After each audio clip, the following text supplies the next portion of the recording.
The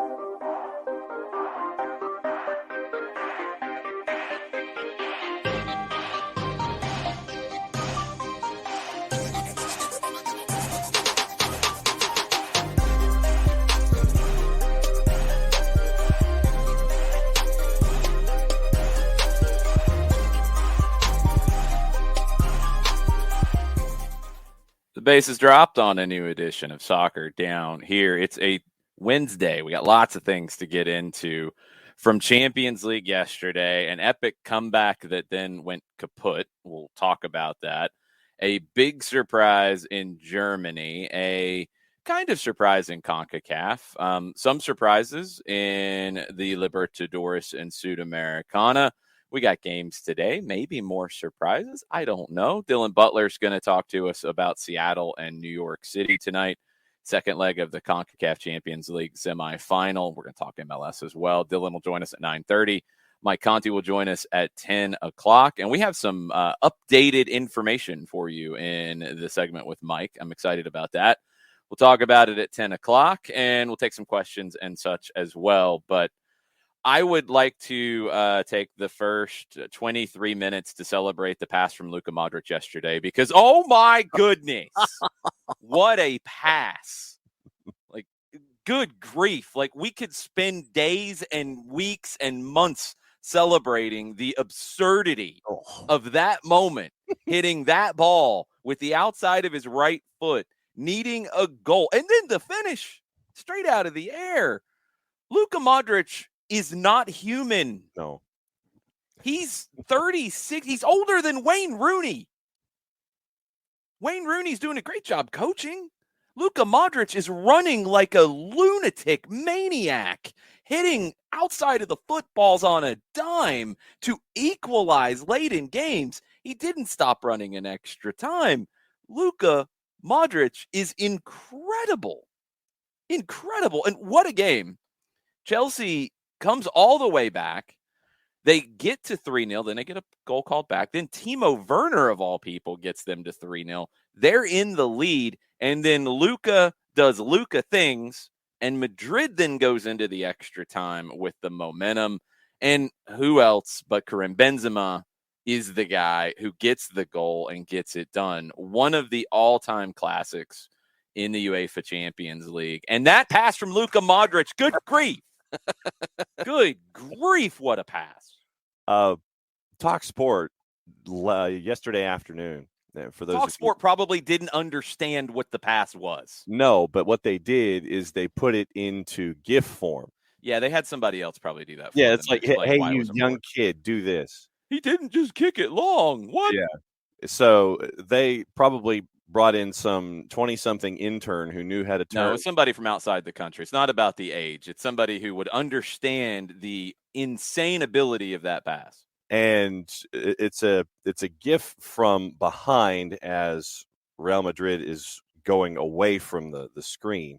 And it just adds to the ridiculousness of what we saw from Luka Modric, who I believe firmly, I'm believing more and more he is a robot. He is not a human being because of what he is able to do physically with the ability involving a soccer ball, and then at the same time still being out there for 120 minutes just running around like he just is in warm-ups or something. So, no, it was absolutely insane what Luka Modric did with that. And I'm going to have to correct you, John. The GIF that TalkSport found or made or had somebody make or stole from Spain or stole from Croatia, I don't care. Yeah. It did not add to anything. Luka Modric did not need anything added to the ability that he put on that ball. There was nothing that needed to be added except for us to all enjoy it and celebrate it for what it was. Oh, my goodness. Mm-hmm. There's something about an outside of the foot pass. I mean, first off, there's just something about like being able to pull that off and control it the way that he did. But in the moment to be able to do it that way. And then the finish is what takes it to a whole nother level, taking it straight out of the air, Rodrigo. Just incredible. Incredible game all the way around. Incredible comeback from Chelsea.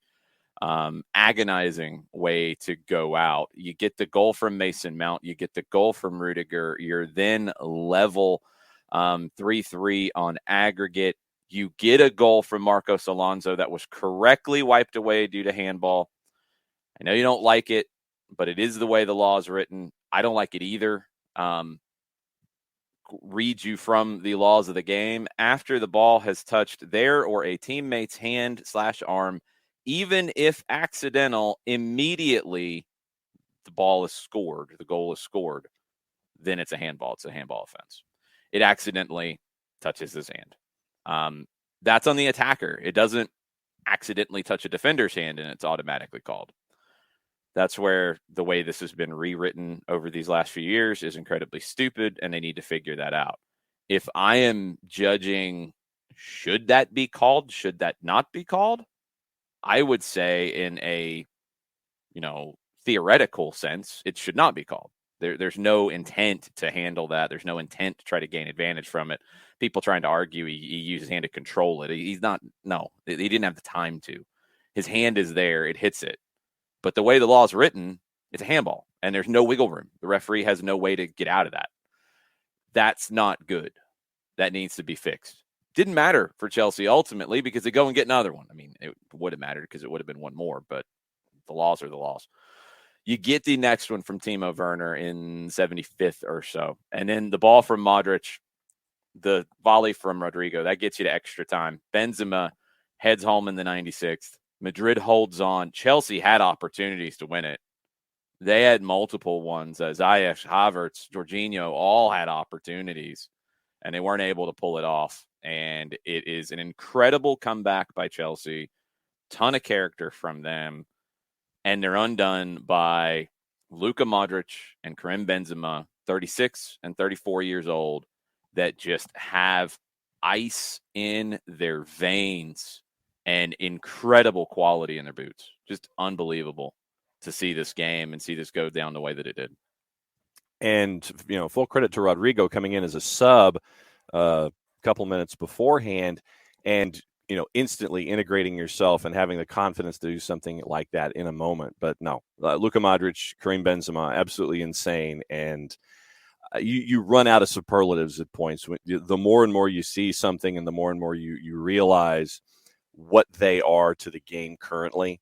Just when you think you might have seen it all, no, you see something else. And I'm talking about both Modric and Benzema. And of course, with the run of form that Benzema has had, especially in Champions League, yes, of course, it was Karim Benzema that gave you the goal in the 96 that gave you that extra step to get you into the semi. So, yeah, absolutely insane stuff yesterday from Real Madrid and Chelsea in the match itself. But once again, looking at Luka Modric and Karim Benzema for what they're doing at the age that they are with the quality that they're doing it with, tremendous across the board.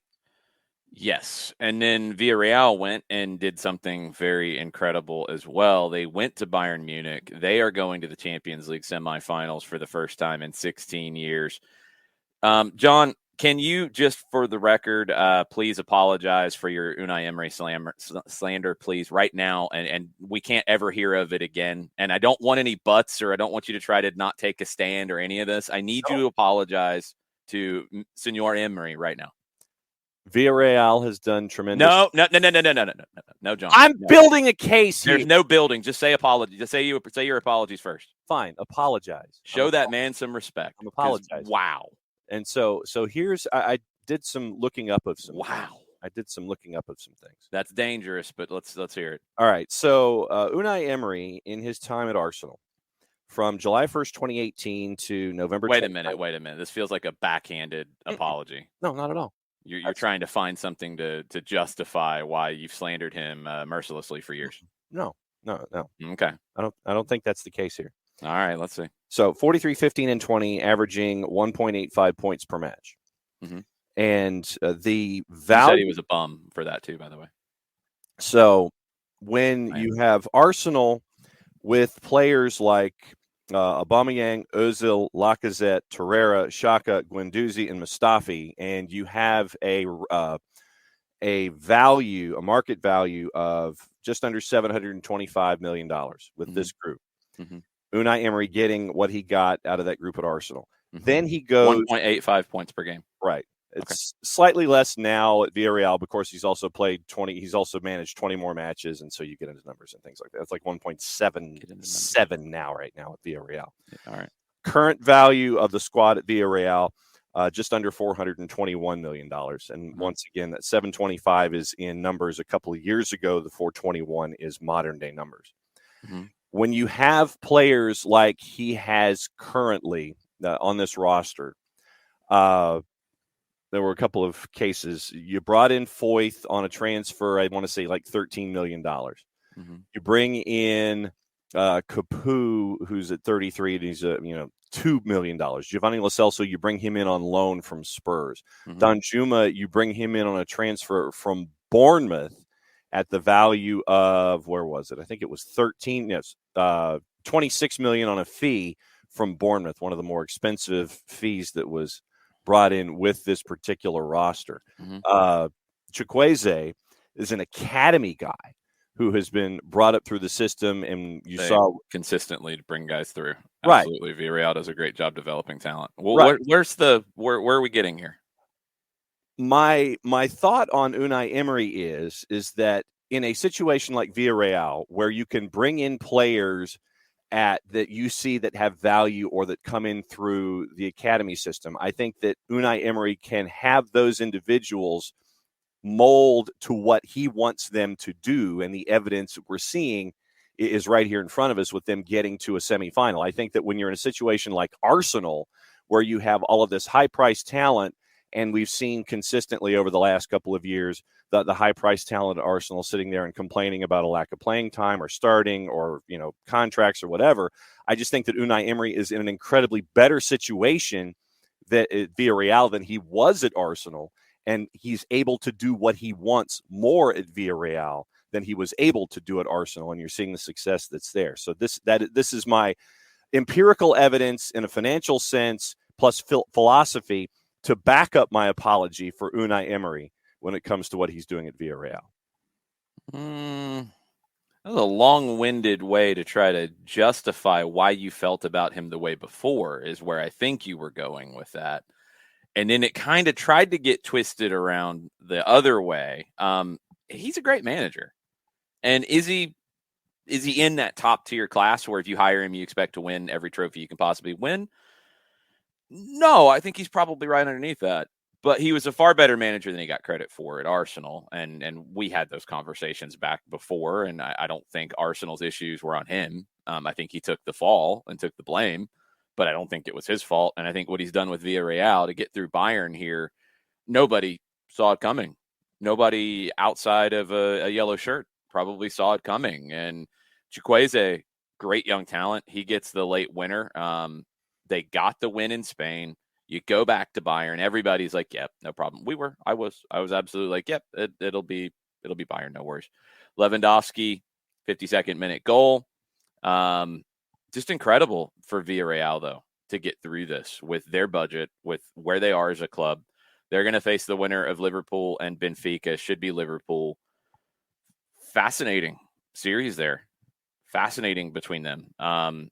Emery shown against a bigger, dynamic team that has a lot of similarities to the way Liverpool plays.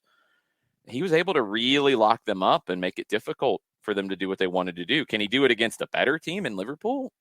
No, the chances are not high that he does. But to get Villarreal to the semifinals, last time they were there, they actually lost to Arsenal, believe it or not, and it was Juan Ramon Riquelme who had a penalty, an opportunity, and missed it. Or I think it was saved. I want to be clear. I think it was saved. He didn't look comfortable taking it. I do remember watching that one live back in the day. Villarreal's back to the semifinals for the first time in a long time. Now you got Manchester City and ATLUTD today in Spain. Ruben Dias has made the trip. 6 weeks out with a thigh problem. He's had a training session. He's back. Will he play? Will he start? Who knows? Pep Guardiola is being cagey about that. No surprise. He expects the game to be so intense. Again, no surprise. Guardiola said, "We work on defending when we don't have the ball and when we do have the ball. To win trophies, you have to be solid and concede few goals, indeed few chances. We're not an exceptional team individually for defenders." Ask Kevin, Phil, Riyad, Gundo, Ilkay Gundogan. But all together, we run as a team, and that makes us really solid. If we are not solid tomorrow, it will be difficult to get to the semifinals. Now, ATLUTD, Diego Simeone, everybody has come out to criticize Diego Simeone and the approach in Manchester. Arrigo Sacchi, former Italy and Atletico manager, criticized it. Marco Van Basten has come out to criticize it. Diego Simeone came out and said, I've been a coach since 2005-06, and I've never talked down to a colleague of mine or talked badly. I always try to get in the other coach's shoes, and there's different ways of expressing what you think and what you believe in every game. When you don't show appreciation for a colleague, I don't really share that. But there are opinions of every journalist, every ex-player, and people who haven't played the game for a while, and they want to say a different thing. Like my dad said, the fish dies by the mouth. It's a saying. Talk is cheap. Talk is free. And everybody can talk. We all have our opinions, but I don't talk badly of colleagues. I always respect my fellow coaches. It's been way over the top on Simeone. I think the way that I've always tried to say this about El Cholo is, would it be my choice to play that way? Nope. It would not. It's not how I feel the game. It's not how I enjoy the game. It's not what I love about the game. If you don't respect what he's done in the way that his teams play, because it is not just purely like, okay, here's what we're going to do, guys. This is the practice session, all right? 10 of you stand over there in the 18. You guys, the dummios, the reserves, you guys are just going to try to score. Okay, you guys stand in the 18 and just clear everything away. That's all we're going to do. That's the practice. No, that's not how they do this. Come on. They're incredibly organized tactically. They do have danger to get out when they counter. This is how he feels the game. This is how he sees the game. I've told the story many times about how he went to a session with Pep and Dome Tarrant, and he's watching it, and he's like, it's a great session, but I can't do that. That's not how I feel the game. That's not me. That's okay.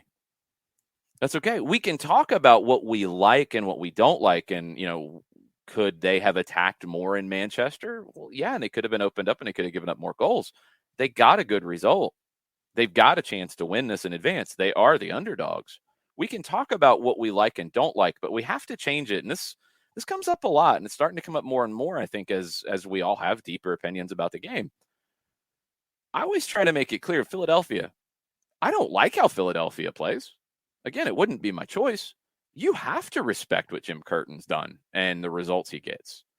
You can't mix up what you like and what is effective, what is getting results. You can express how you feel about it, but yeah, there is disrespect that comes up when it happens. That's important to separate. And this game's going to be another, I think, tactical masterpiece. It's going to be the chessboard again. And I can guarantee you it's going to go down differently in different parts of the world. And you're going to have some parts of the world who are going to be like, oh, this is boring. What are they doing? And you're going to have some parts of the world like, man, look, they moved this piece. And then this guy moves here. And then they move here. And then it's a positional play to get here. And then this. Wow, look at that. Boring. That's how it's going to go. So just buckle up, figure out where you want to consume this one, because it's going to be a fun one. The thing that gets me sometimes is you sit there and you don't like something, and you just sit there and you don't like it, but you should be able to have respect for it on the other side. And it's disappointing to see a lot of pundits, fans, whatever, not take Diego Simeone into the context of his level of success with what he's able to do doing things his way. And it's sure, if you want to compare it to me and eating green things, I respect what vegetables can do for the body to keep you healthy. It's just I may not necessarily like it when it comes to eating it. But when you have Diego Simeone, who has all my days, ha ha ha. Did you really just try to compare Diego Simeone's tactics to you eating vegetables? Just because you don't like something doesn't mean it ain't good for you. And go ahead. No, what I'm saying is, I'm going to get a Stretch Armstrong doll to visualize these things next time. Go ahead. Sure. Keep going. No, just the notion that you don't like something doesn't mean, in the context of what we're talking about, that it's not good for success. It's not good for the game. It's not good for what a particular coach thinks he needs to do to succeed. And I think that it's not that it's not good for the game. That Diego Simeone doesn't care about the game as a whole. Can it be effective? Can you get the result you want? Yes. And he loves playing this way. I mean, that's the other thing that has to be separated is, this is what he has done. This is how he plays. This is how he feels the game. Yeah. Okay, cool. It works, right? Absolutely. And he's got a club that buys into it. I mean, when you're able to convince attacking players to play in this manner because it's what works to get results, then you're a great coach. And it might not be the style that Joe Schmo likes, but Joe Schmo has to respect it. Put some respect on that man's name. Absolutely. And that's what I think the larger point in this should be, is that we all come about things differently in our day-to-day, in our enjoyment of a sport, enjoyment of the sport of soccer. And just because Diego Simeone isn't rock and roll soccer, and he's not pressing, and he's not doing all of these other things that you yourself may think of as exciting and integral to the sport. I think he's kind of rock and roll. I think he's like black metal. Yeah. Death metal. Yeah. Like something like that. Nah, I'm going to go like Norwegian, like black metal, like really dark. Well, but that's the thing. It's like there are folks who dig Norwegian black metal. Mm-hmm. And it's a part of their Spotify playlist. That's just who they are. But you Rush fans would hate it. Probably, yes. I can pretty much guarantee you would not like it. But once again, because it is as successful as it is, you should respect the approach that Diego Simeone has.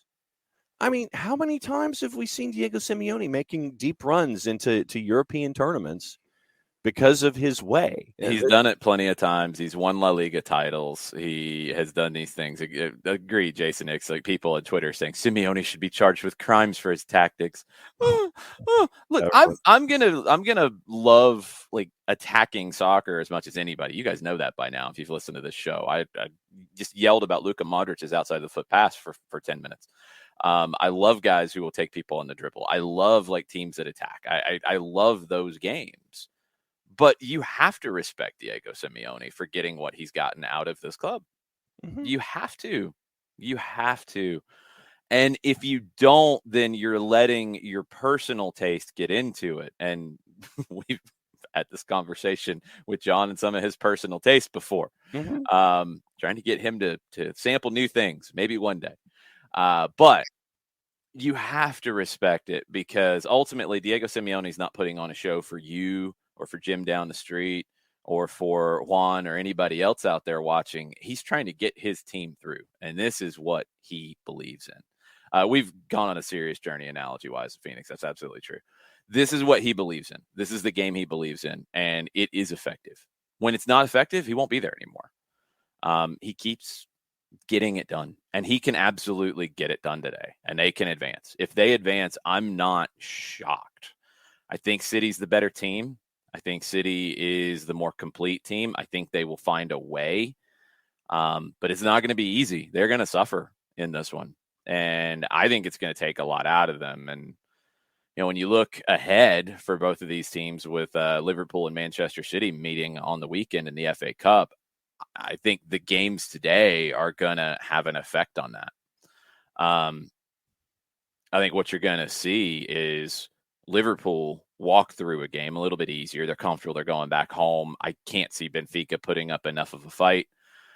And Manchester City, even if they get through, they are going to feel it getting out of it.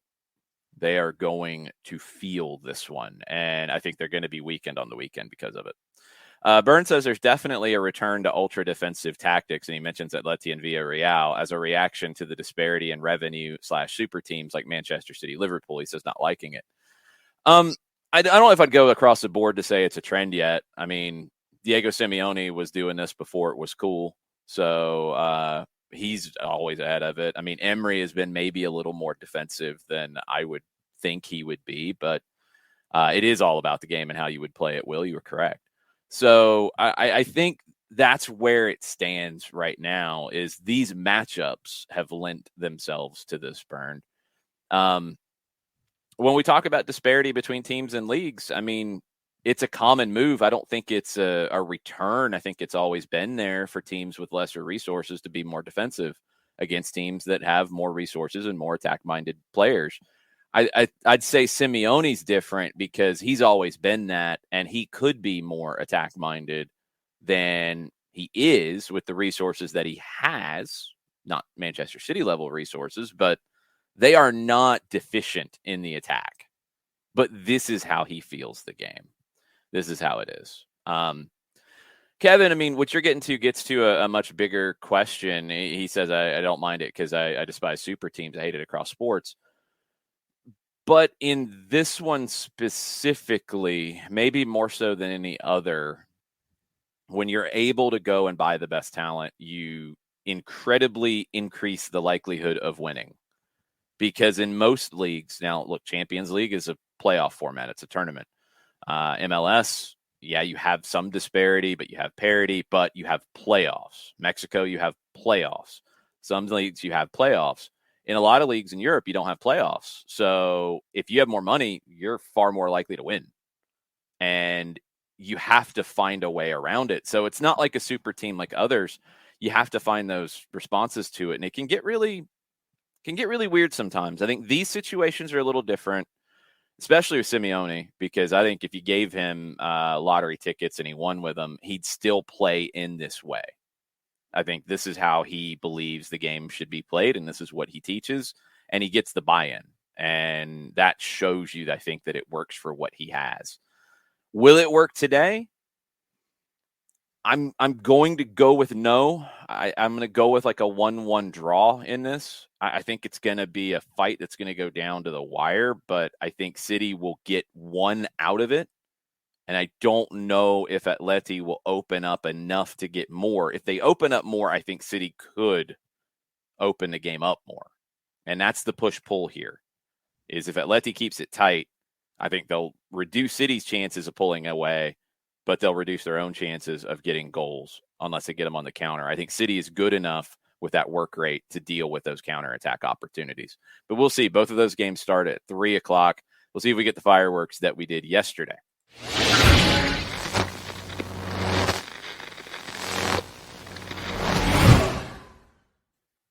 Let's get into some fireworks in CONCACAF Champions League and Major League Soccer. What's up, Dylan? What's up, guys? How are things going? Going well, man. No complaints. We got some, I think, Atlanta-esque weather up here for finally. It's 67, 68 right now. It's pretty nice. Not bad. You're getting what I think we had yesterday. It was a good day. John and I got out on the golf course yesterday, so Ooh. Very nice. First time this year. Not too bad. Got some work to Played do. a lot better than I did. I got to go to the range. I got to work on a few things. You were right of the fairway, left of the fairway, kind of all over the place a little bit. That is correct, sir. I was. Yeah, I was pretty much straight, but not always all that far. I got things to work on. You guys are like this then, right? So shameless plug here. My next story coming out Monday for osdbsports.com is on Lucas Bartlett, the rookie from FC Dallas, right? Center back out of St. John's.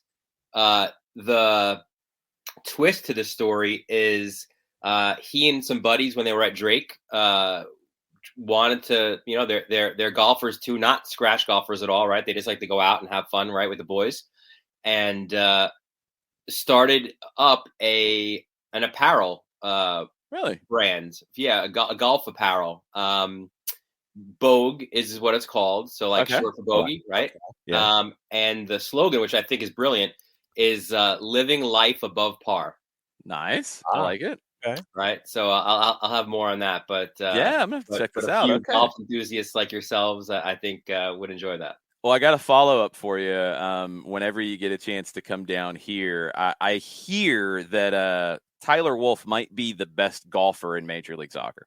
Ooh. Very, very good. That could be a really interesting competition. Oh yeah. Yeah. There's some good ones around the league for sure, but I've heard from so many different people how good Tyler is.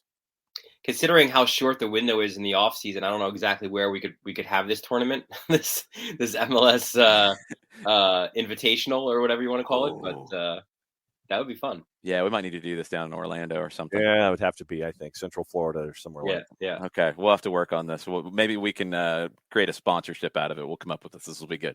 All right, let's get into CCL, Conca Champions tonight. Pumas gets to the final. Wasn't pretty for them, but they got the scoreless draw last night. They're in the final for the first time since 2005. Seattle has maybe their hand on the ticket with a 3-1 lead, but they got to go to Red Bull Arena and deal with a somewhat depleted NYC team tonight. Yeah, so it's kind of two sides of the coin for NYCFC, right? So the positive is when you hear Ronnie Dyla talk, and this is a team that's traveled so much, right? Costa Rica and out to LA, Vancouver, Seattle, right? Like a ton of travel, ton of miles. He said this week, finally, they're home, right? Like, and you could tell the difference, the expressions on the guys, and just feeling more comfortable, like sleeping in your own bed and waking up and your family being there. And it's been somewhat of a rare situation for them. So he said he could see the difference in training this week and how fresh and excited the guys are. So that's a positive going into a match like this for NYCFC. The negative, though, is trying to find a replacement for a guy that's really the heartbeat of your team in Maxi Morales, right? So he was listed out last week with a trunk injury, which is kind of like mid-body, right? From the shoulders to the knees, basically. The yeah, that was a body new injury term. that we it's not see. upper body, it's not lower body, right? It's middle Right. body. And that's a tough one, right? Maxime Chanot, another guy too, but you did bring in Thiago as a designated player defender who struggled so far, to be fair. Yeah. So yeah, it's an interesting one for them, right? Like the pathway is clear, right? You win 2-0 and you advance on the away goal. But it might not be as easy to get there, right? Because I think there's goals in this game for both sides, right? Especially if NYCFC is going to push numbers going forward. So this is why we love these 2-leg series, though, right? Like it creates this extra drama to sort of see how teams attack the match. And I loved both teams'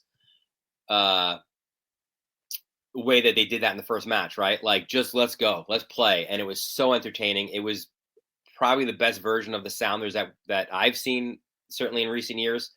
NYCFC played really well too. I thought they got a great goal. I thought they were a bit unfortunate with the PK call. I thought it was a bit soft, but is what it is. And here we go, man. Like it should be a lot of fun out at Red Bull Arena.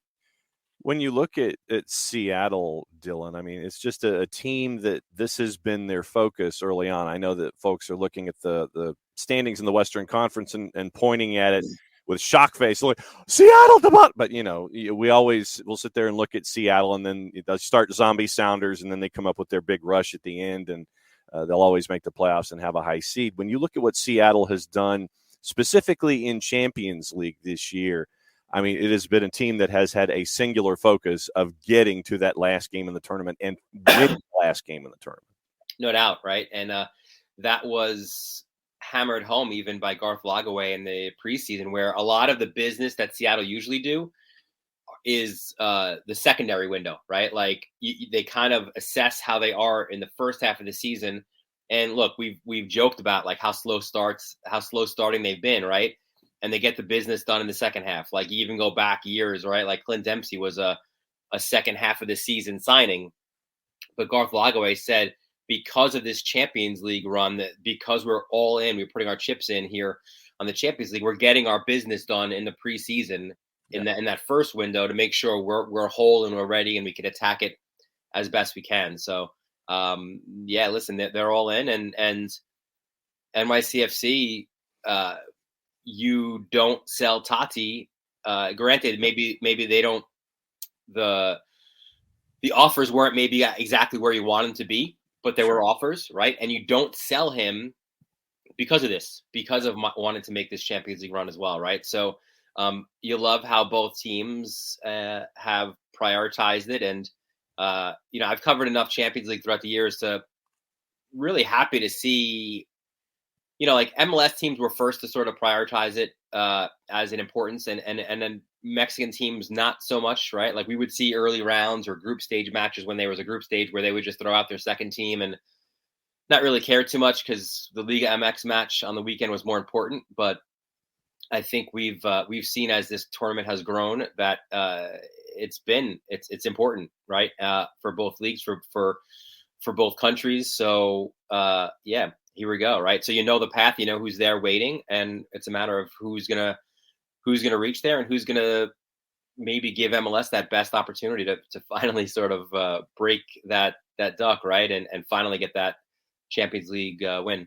Yeah, I think Seattle or NYC, either one, would be in a good position to beat Pumas. Maybe a better position than we've seen in some previous matchups. In and you're final. home in the second round, which is great. Yeah, right? that's massive. Yeah, You're home in the second leg. That is huge here. But I think Seattle's going to get it done. I mean, with that 2-goal cushion, it's going to take something like what we saw with New England and their collapse for this to turn. And I just don't see Seattle as that team. I didn't see New England as that team either, but I feel like I might be even more surprised if a Brian Schmetzer team with this veteran leadership that they have would allow something like that to happen. I could see them, let's say they give up an early goal. I could see them shutting the door and just getting defensive and doing what you have to do to get through this. That feels like Schmetzer's MO when he has to go there. Yeah, I mean, I could see like if you prediction result wise, I could see like an NYCFC 2-1 win, right? Yeah. So like Seattle gets the away goal, they go through. I could see a 2-2 draw as well, right? Like I think there's goals again to be had for Seattle, because it's easy the way that you want to attack this, right? You want to kind of bunker down the first 15-20 because you know that NYCFC is going to kind of go full boat at you, and if you can survive that early wave, you're in pretty good shape, right? And maybe you get something on the counter. But that's the thing also with Seattle, like I love, is that they're not necessarily going to be a defensive team, right? They're going to take the game to you as well. So I think it could be, again, an open game, right? Like a lot of opportunities, a high entertainment. But yeah, I think the class that Seattle has with the lead, I think if that's why that PK goal is so big. If it's 2-1 coming into Red Bull, then I feel a lot different, right? I do too. But 3-1, that's a tough one for NYCFC to overcome, especially against the team in Seattle that group, that nucleus has been around for so many big games. They know how to deal with this, both as a club, but also obviously internationally as well. Yeah. Let's get into MLS a little bit. I mentioned New England. I've had this question come up from a lot of different people this week. Are you worried about New England and where they stand right now? Yeah, how can you not, right? I'm not super worried just because of what they did last year in Bruce Arena. I've got again, my side eye in their direction for sure, but I'm not worried, I guess is the way I would put it. Well, let's look back. So what made New England so good last year, right? One, Matt Turner in goal. Mm-hmm. Yep. He's not in goal, and soon he won't be with the club, right? Yep. Now, they make a signing. Obviously, what they have in the roster right now isn't getting it done. So that's a concern there.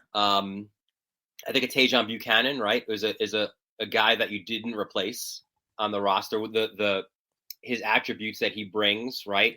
Attacking from the flanks, that's not been replaced. I think they tried to replace it by changing the way they wanted to play, and they haven't really stayed married to that either. And I think that's hurting them right now. Correct. And then heel is heel. That's fine. Yeah. And then you've got injuries, right?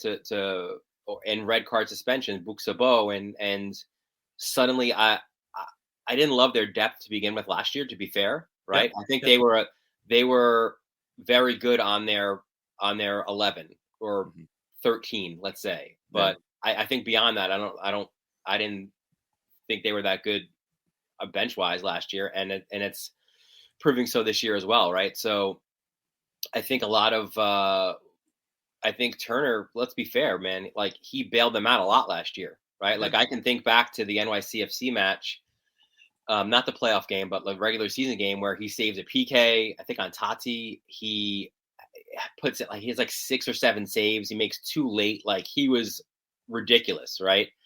And I think I would invite everyone to check out the story that Joe Lowry put out on MLSsoccer.com, really breaking down the statistical and analytical, just on one line that struck to me. He said, like, New England's projected points or X points or whatever you want to call it, like for last year, was like 50 something, right?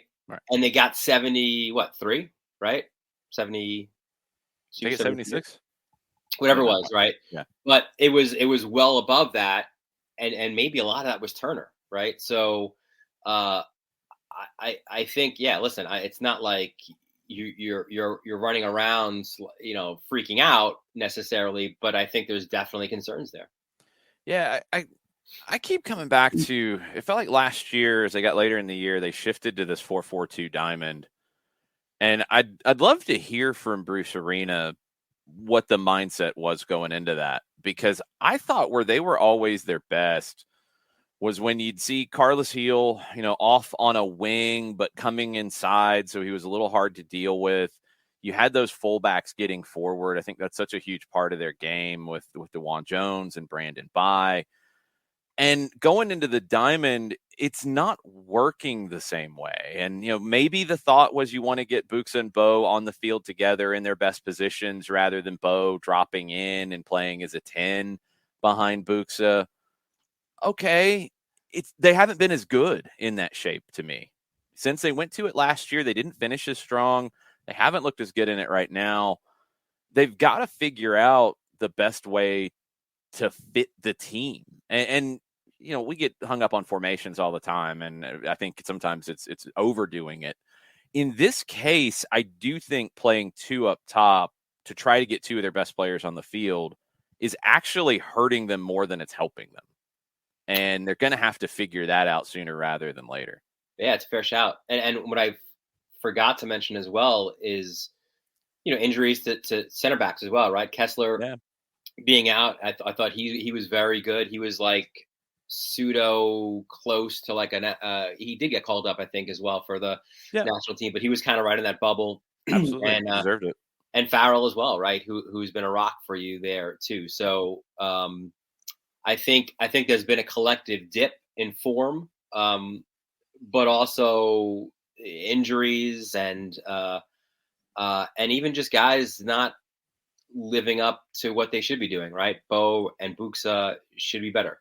So I think they have an opportunity to turn things around, obviously.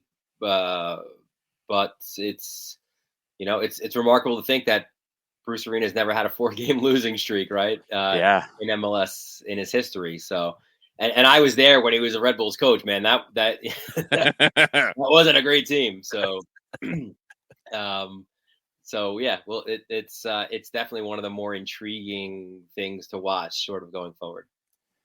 So if we assume, and we know that that's dangerous sometimes, but if we assume that by the end of the season, NYCFC and New England have turned it around and they're north of the playoff bar like we anticipated at the beginning of the year, who right now is punching above their weight currently after the first 6 or 7 matches that will not be a part of the discussion north of the playoff bar by the time we see NYCFC and New England make their way above the playoff bar? My first inclination is to say Charlotte, but I still feel like they're going to compete. I think they're going to be in the mix, right? Like, so I'm not going to say that they're not going to be part of a playoff conversation, but I don't think that they could realistically think that the form that they're on right now is going to necessarily sustain itself, right? So I also believe in Chicago. I think I wouldn't say that they're punching above their weight right now. I think the formula, as we've said numerous times, is there, and they'll get better in attack. That was another situation too where they lose in Orlando. I think an unfortunate red there. First half red card. It's tough. Yeah. and Orlando didn't look so great before that either. So, yeah, it's an interesting one. I don't. The only one that comes to mind, man, like, is honestly Charlotte, but I still think they're going to be there in the mix. That's why I think if you're below the line right now, you like it's not easy sailing to get above that, right? Like I think the league has gotten that much better and more competitive that you can't just assume you'll go on an 8-game unbeaten streak or something and just catapult up. Yeah, I totally agree. This year, that's been my biggest takeaway so far from the first month and a half or so of the season, is that the number of easy games is almost gone at this point. I mean, you could say Miami is a weak team. They beat New England at home. You could say San Jose is a weak team, and they're capable of chaos at all times. We know that. So even the weak teams are not easy pushovers. And in the East, I mean, if I had to call it right now, I don't think Miami gets into the playoff picture. I don't think Cincinnati and DC are in the playoff picture. Yeah. I do think New England and NYC are. I think Montreal is for sure. I think Toronto is for sure. I'd probably put Charlotte towards the back of this group, but they've done enough to say that, yeah, they're going to hang around for a while. Chicago's going to be impressed with them. Like I was certainly look, whenever you hear your coach in colorful terms talk about the prospect of a season, you get You're a little screwed, Dylan. That's not what he said. It was far more colorful. That is correct. You maybe get a little bit worried, right? But again, too, they still have the ability to maneuver and make some changes. And they sit fifth right now, just behind Atlanta. So yeah, man, kudos to them. I think it's been a great start. But you're right. Like Columbus, where are they going to be? Montreal, where are they going to be? Right. So Columbus is maybe the hardest to figure out for me. Yeah. I mean, you get Caleb Porter talking right now a lot about how they're better than their record. The play is better. I don't know. I don't know how I feel about them yet. And I think maybe some of it is just down to Charlotte being better than expected, Chicago being better than expected. And in looking behind Columbus at NYC will be better than they are now. New England will be better. I think Montreal really suffered from CCL hangover and difficulty, and they're showing their quality now, 3 straight unbeaten. And Toronto, and I was really critical of Toronto's roster build and really critical of Bob Bradley's first couple of games, but he did what he had to do and switch into 3 center backs to protect those wingers who were playing fullback who couldn't handle it. Now you're playing 3 center backs, you're playing them as wing backs. They're 3 straight unbeaten. And it's worked since he made that shift. And playing the young guys, even if it's out of necessity, right? Like we're seeing those guys, Jaden Nelson, who's another guy who's, for me, super interesting to see if he can get hot. Like, does he earn a spot, right? For John Herdman, he's had call ups before. He's another fringe bubble guy, right? So he's highly motivated, certainly. And then, you've got the young guys. That was always my thing for these last couple of years, that I felt like Toronto was, that treble team was together and then they collectively got old. Yeah. And there was like this gulf between the veterans and then the super, super young guys, and nothing was in between. But now those young guys are getting the opportunity to get into the first team and show themselves. And again, maybe it's out of necessity, but whatever it is, it's working right now. Yeah, I think Bradley's got it to where he's playing them, but he's not putting them on an island as much as he was at the beginning. And he's protecting them a little bit more and letting them grow and letting them play well. So you look at 4 teams behind Columbus, who's in that last spot right now, that could absolutely pass them. And I don't know if Columbus is good enough to stay in a spot.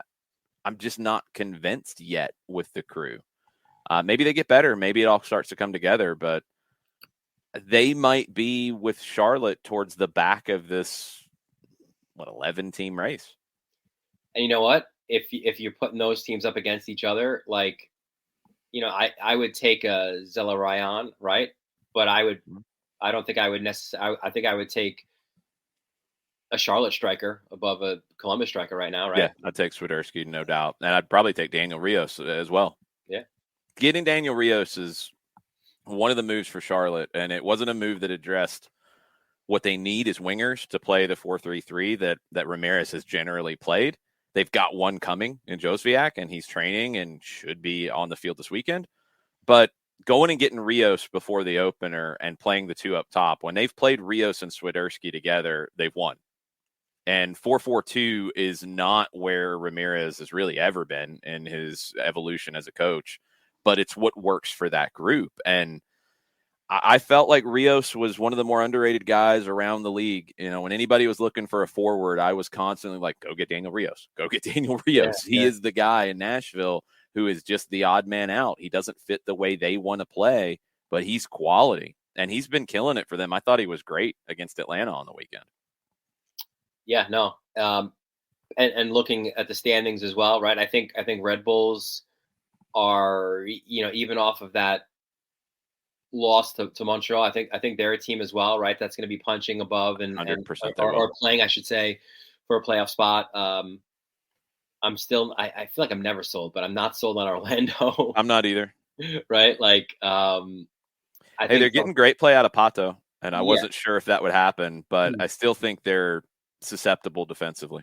Yeah, definitely. So I would have them also maybe like right towards the 6 to 9 battling kind of in that spot. But yeah, that's again kind of long-winded way to say, but this is why these points now are important, right? It's great for Charlotte to get the points they're getting now as they're just, getting themselves together as a club. And it'll be really interesting to see sort of what they do then in the secondary window and how better they look as they go along. How worried are you about Sporting Kansas City in the West? They've lost 4 of their last 5. Extremely, right? Like that's one where you're running around the house like, what the heck is going on here? Like, yeah, big concerns. Similar to what I was saying about Toronto, but worse, I think, because Vermees has his squads have gotten old. I feel like, or his squad gets old, and he doesn't rotate guys. He's kind of like notorious to just kind of going with the same 11, and by the end of an MLS season, I think those guys are worn out. You lose a Polito, obviously, right? We said that you don't have Ilie there anymore.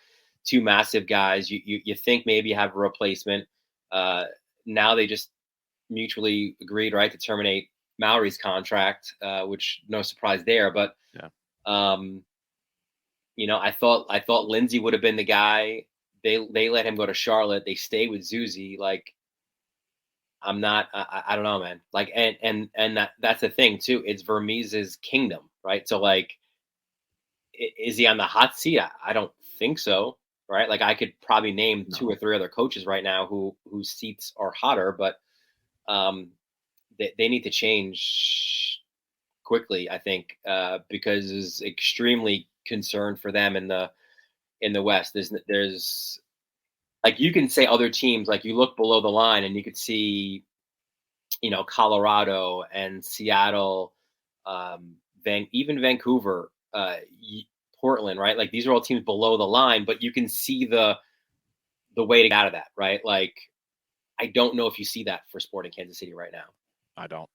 Right? I think losing Ilie and not replacing it has wrecked the system, and they've got to figure that out. It's not, Rossell hasn't been him. He's been dealing with injuries. Maori, they wanted to get rid of him after game 1, pulled him after he subbed into the game. He's gone now. You're going to be probably turned into a Roger Espinosa in that role. That's not his game. He's a veteran. He understands it, but that's not who he has been as a player.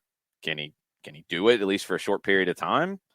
Maybe you can tread water until you get to the summer, but if they don't get the right 6 for their system, there's no way. Their front 3 was so good last year, but they had career years with Shalloway and Russell. Right? Like, you can't expect that every year.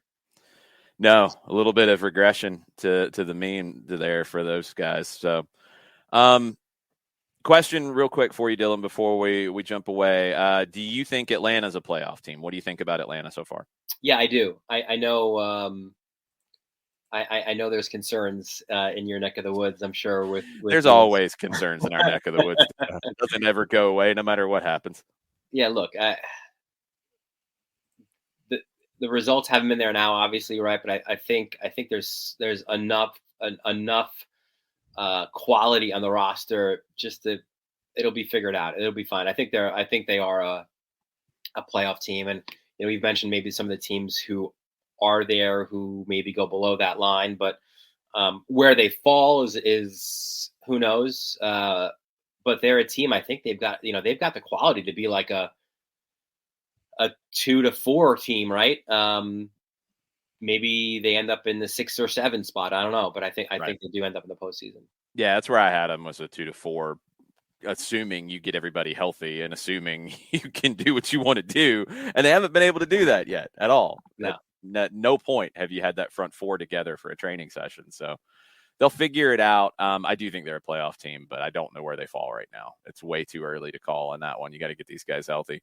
Dylan, thanks for the time, man. Appreciate it. Next Tuesday, we good? Yeah, let's do it. All right, cool. We'll see you then. All right, boys. Be good. Make sure you are following Dylan_Butler on your social media platforms. John, quickly tell us about our good friends over at Eliminize. I can certainly do that. Eliminize Service, proud sponsors of everything soccer down here. QR code over my left shoulder for those of you watching on Twitch. For odor-free, clean, fresh air, one place you need to go, and it is Eliminize Service. Deodorizing enclosed spaces like houses, apartments, and condos. Eliminize has created a customized solution that eliminizes all organic odors, including those like pet cigarettes and food. Realtors and property managers use Eliminize Service to eliminate bad odors to help them sell or rent those facilities that much faster. It's a turnkey process. Makes it easy to work with realtors and property managers. Kind of the environment. We like that these days. It is a very green way to get rid of odors without any kind of toxic residue, different than our favorite masking agent, because that masking agent, all it does is cover up the odor. It doesn't attack the problem.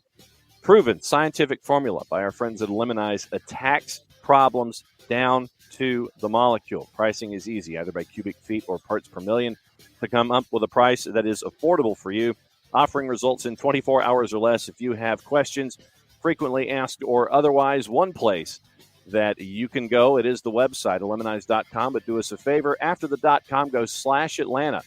So that way they know what part of the world that you are referring to them from, as it is spoken just as well on the crawl here below me. So the website, ELIMINIZE.com/Atlanta, eliminize.com/Atlanta for odor-free, clean, fresh air. Eliminize Service, proud sponsors of everything SDH.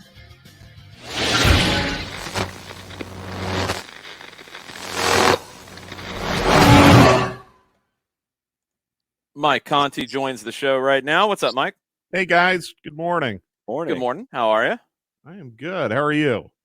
Doing good. We went golfing yesterday, Mike. It seems like a lot of people went golfing yesterday. It was beautiful yesterday. Andy and Brian Gebhardt were out golfing, and it just sounds like it was a beautiful, almost hot day for golf yesterday. Yeah, it never really felt hot, but it was warm. It was perfect. It was the Chamber of Commerce kind of day that they would want. It was perfect. We were over at Stone Mountain at one of the courses, and I think I only lost one golf ball. I don't think John lost one. It was a good day. Wow. I mean, I'm impressed. Yeah. Not have to use the hand wedge at any time, or no. John did employ a really odd style at a lot of times that I have not had a chance to ask him about. I'll go ahead and do it now. Sure. The one-handed putting. What? That is a muscle memory exercise, because with the new clubs I have and the new putter I have no sense of touch. And so the only way that I can really get a true feel for striking the ball on the green is to literally have my left hand, since I'm left-handed, all the way down to the bottom of the grip, so that way I have a better feel for touch and contact when it comes to the golf ball. I didn't get it, Mike. I was confused. I enjoy watching golf. I've never really played it seriously, so I'm gonna defer to whatever you guys are talking about. We might have to get you out to Top Golf sometime. Absolutely. I've got a Top Golf. I mean, I can wail on a ball. I can the whole driving range thing. But as far as like any kind of shot making is concerned, like what John's talking about, I'm lost. Oh, give me a 7-iron within 50 yards anywhere around the green. I'll bump and run it up there close. I'm pretty good with that. I ever had was a 7-iron. Yeah, pretty good with that one. It was a fun day yesterday. Good day with Champions League and Copa Libertadores and CONCACAF Champions League, and we get the second leg today. But we got to talk a little bit about what we witnessed firsthand in Charlotte. Let's start with just the day itself. I mean, I love the stadium for soccer. It was the first time I've been to Bank of America ever at that stadium. Yeah. I thought it was a great setup for soccer. I thought everything sounded great. It was loud. It was intense. It was a really good day for the league and a good day for Charlotte FC. Yeah, it kind of reminded me of when we went out to Seattle a couple years ago, which is another NFL stadium that I think is set up really well from an acoustical standpoint and a passion of fan base standpoint for soccer. I would even maybe nudge Charlotte a little ahead of Seattle, just in terms of the vibe in the stadium. It was a really, really good atmosphere. I think the weather added a lot to it. I really do. I mean, if it were, in the middle of August and it's 92 degrees and we're dodging thunderstorms and it's humid and everyone's gross and uncomfortable, it might have been a different feel. It was just an absolutely perfect day. And I've been to Bank of America Stadium a lot for American football, dating back to when I worked for the New Orleans Saints. I've been there a lot. It was, in fact, kind of weird a little bit to be in there for a non-Panthers game, but it really worked. Yeah. And you're right, Jason. It's set up really nicely. I think the geography of where the stadium is located really, really helps. Because it is a true downtown stadium, and I feel like uptown Charlotte's a little more residential than downtown Atlanta, especially in the area immediately surrounding the stadium. I don't know what street we took to get to the airport from the stadium on the team bus going back, but I mean, we drove through a neighborhood that was just absolutely packed with people wearing Charlotte kits, just enjoying their Sunday and their victory, I guess, at some local bars and restaurants in that neighborhood. So really cool atmosphere, great vibe, great game. Great game. I'm not upset about the Atlanta United performance at all. Honestly, I thought they played better in this loss than maybe they played in their draw against Montreal. Maybe they played better in the loss against Charlotte than they did in their win against DC. So that one definitely. Yeah. So I think, look, you got to give a little credit to Charlotte. Scored on a fluke goal. But you got to give them credit. They executed once they had the goal. And Atlanta United had no shortage of chances, but Charlotte was able to get it done in I thought, relatively evenly played, but very intense and exciting match. Had a great time. Yeah, I thought it was even. I thought it was shaded to Atlanta in terms of the play, but some of that is because of when the goal was scored for Charlotte. They're able to defend a little bit more, getting a goal in the 11th. So really even game, and it goes to Charlotte, and they're still talking about it, which is very entertaining. Right. Well, no, good for them. Good for them. Let them. It's okay. No. Oh, no, definitely. It's okay. We've been around the block a few times in this league, Mike, and we've seen some things that I don't know if that club and fan base are maybe ready for it yet. We'll see. It could be entertaining as the year goes on with the chatter. Yeah. I mean, look, how do I put this? I'm a little concerned about this mentality coming from our side of things that, no, this can't be called a rivalry. Oh, it's absolutely a rivalry. It's absolutely a rivalry. I say this every time I talk to anybody about rivalries. Like, stop being weird about letting things be rivalries. It's a rivalry. We don't like them. They don't like us. Can we not be rivalry gatekeepers? Yes, please. Like, let's just not. Let's just not. It is a rivalry. Mm-hmm. It's a match that had a feel. Charlotte, I mean, one of the things I noticed immediately at full time was Miguel Angel Ramirez was celebrating like they just won the World Cup. Yeah. That's okay. That's okay. It's a compliment to Atlanta, to be totally honest with you. That they feel that passionately about getting a win against Atlanta United. So, no, they won. Let the spoils go to the victor. I mean, I don't feel in any way upset or resentful about anything that happened on Sunday. Oh, no. I hate that you lose on an Olympico, but you had a great match between two good teams. Charlotte's a mid-table team right now. Mm-hmm. I mean, I would absolutely take Charlotte on a neutral pitch over Miami, over DC. And I understand they lost to DC, but that was, it feels like a bazillion years ago. I would take Charlotte on a neutral pitch over DC. I would take Charlotte on a neutral pitch over Cincinnati. We've seen them beat Cincinnati. I would take Charlotte. Quite that far, Mike. Okay. Well, on a neutral pitch, I'm not quite that far. I think what they've shown, a couple of things. I mean, one, we haven't seen what Charlotte will truly be. Josviak will help them a lot. They're going to be able to be more of what Ramirez intended, I think. They've been really good in the 4-4-2 diamond that they play very differently than other teams that play the diamond. It's worked. They've been really good at home. Can they go on the road and get some results? That's the part that I need to see more of, is can you go out on the road and get some results? Can you be gritty when you need to be gritty at times? They That's should the have. Part that we'll they see. should have on March 13th. Yeah, I mean, that's another game where in that one, I think Atlanta was the better team, but yeah, they could have gotten a result out of that. They didn't, because one of their top players lost a 1v1 duel late after he had been worked over the whole game.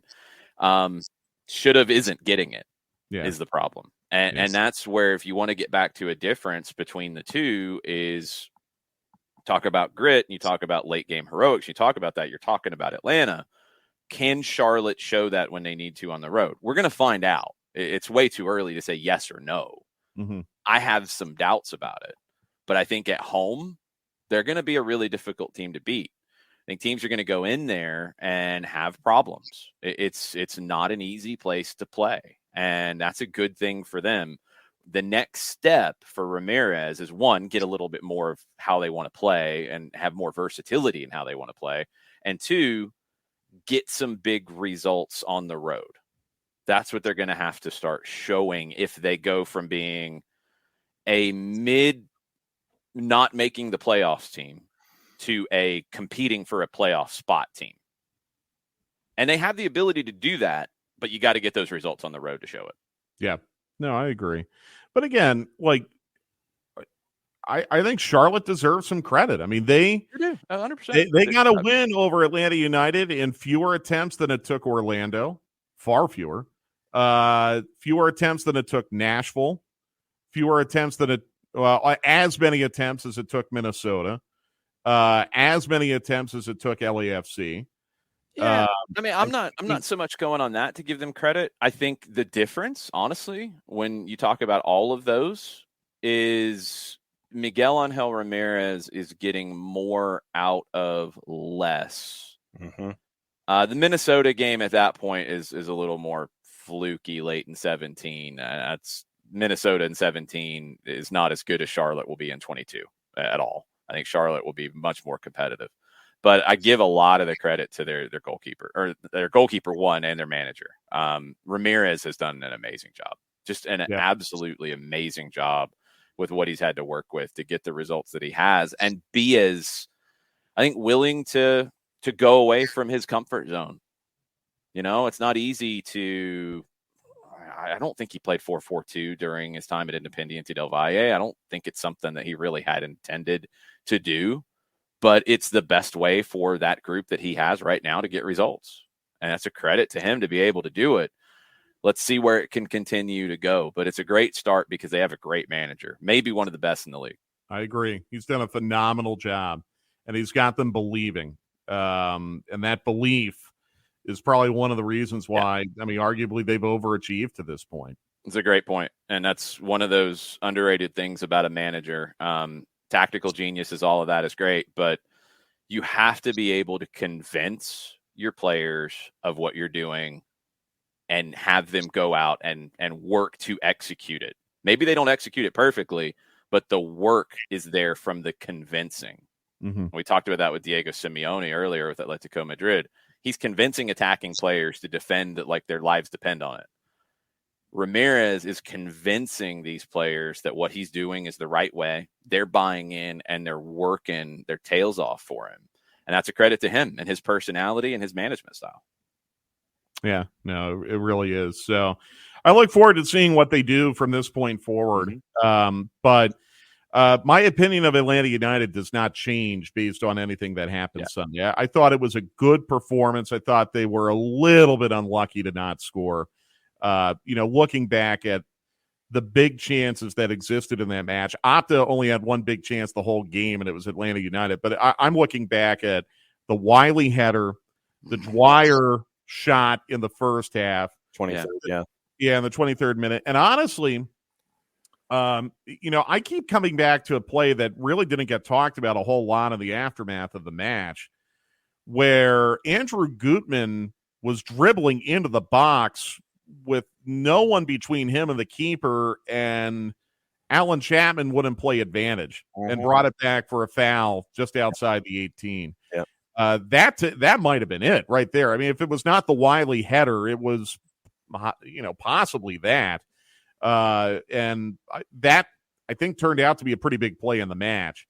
But there were, I think, 4 or 5 really, really good, solid scoring opportunities. Kalina made 1 or 2 beyond routine saves, as he did March 13th here. So, soccer, that'll happen. I mean, Miguel Angel Ramirez said at halftime of the match he felt Atlanta was the better team. I think if you look at it statistically, you can't complain about the attacking statistics for Atlanta United at all. No. You just couldn't get one in the back of the net. And unfortunately, that does happen sometimes. But it doesn't make me think, Atlanta United's only scored 1 goal in the last 2 games. This guy out. No, I don't feel that way at all. I feel like they're really, really close. And if you can get Aruju back into this mix, I'm not sure about this week, but maybe a little bit more next week, that helps. Hopefully you get your center forward playing with confidence. If that ends up being Cisneros and you get him more time, I think that'll absolutely help as well. So I really am not really, really impressed. And, I'm guessing he's probably at the point where he could give you at least 45 on Saturday. So this match Saturday will probably, I hope, put some of those who are concerned about what has happened the last couple weeks at ease, because I think this team is really, really close to a goleada. I mean, Mike, when we and I'm going to put the Alan Chapman inconsistency to the side for this discussion, but and the Olympico.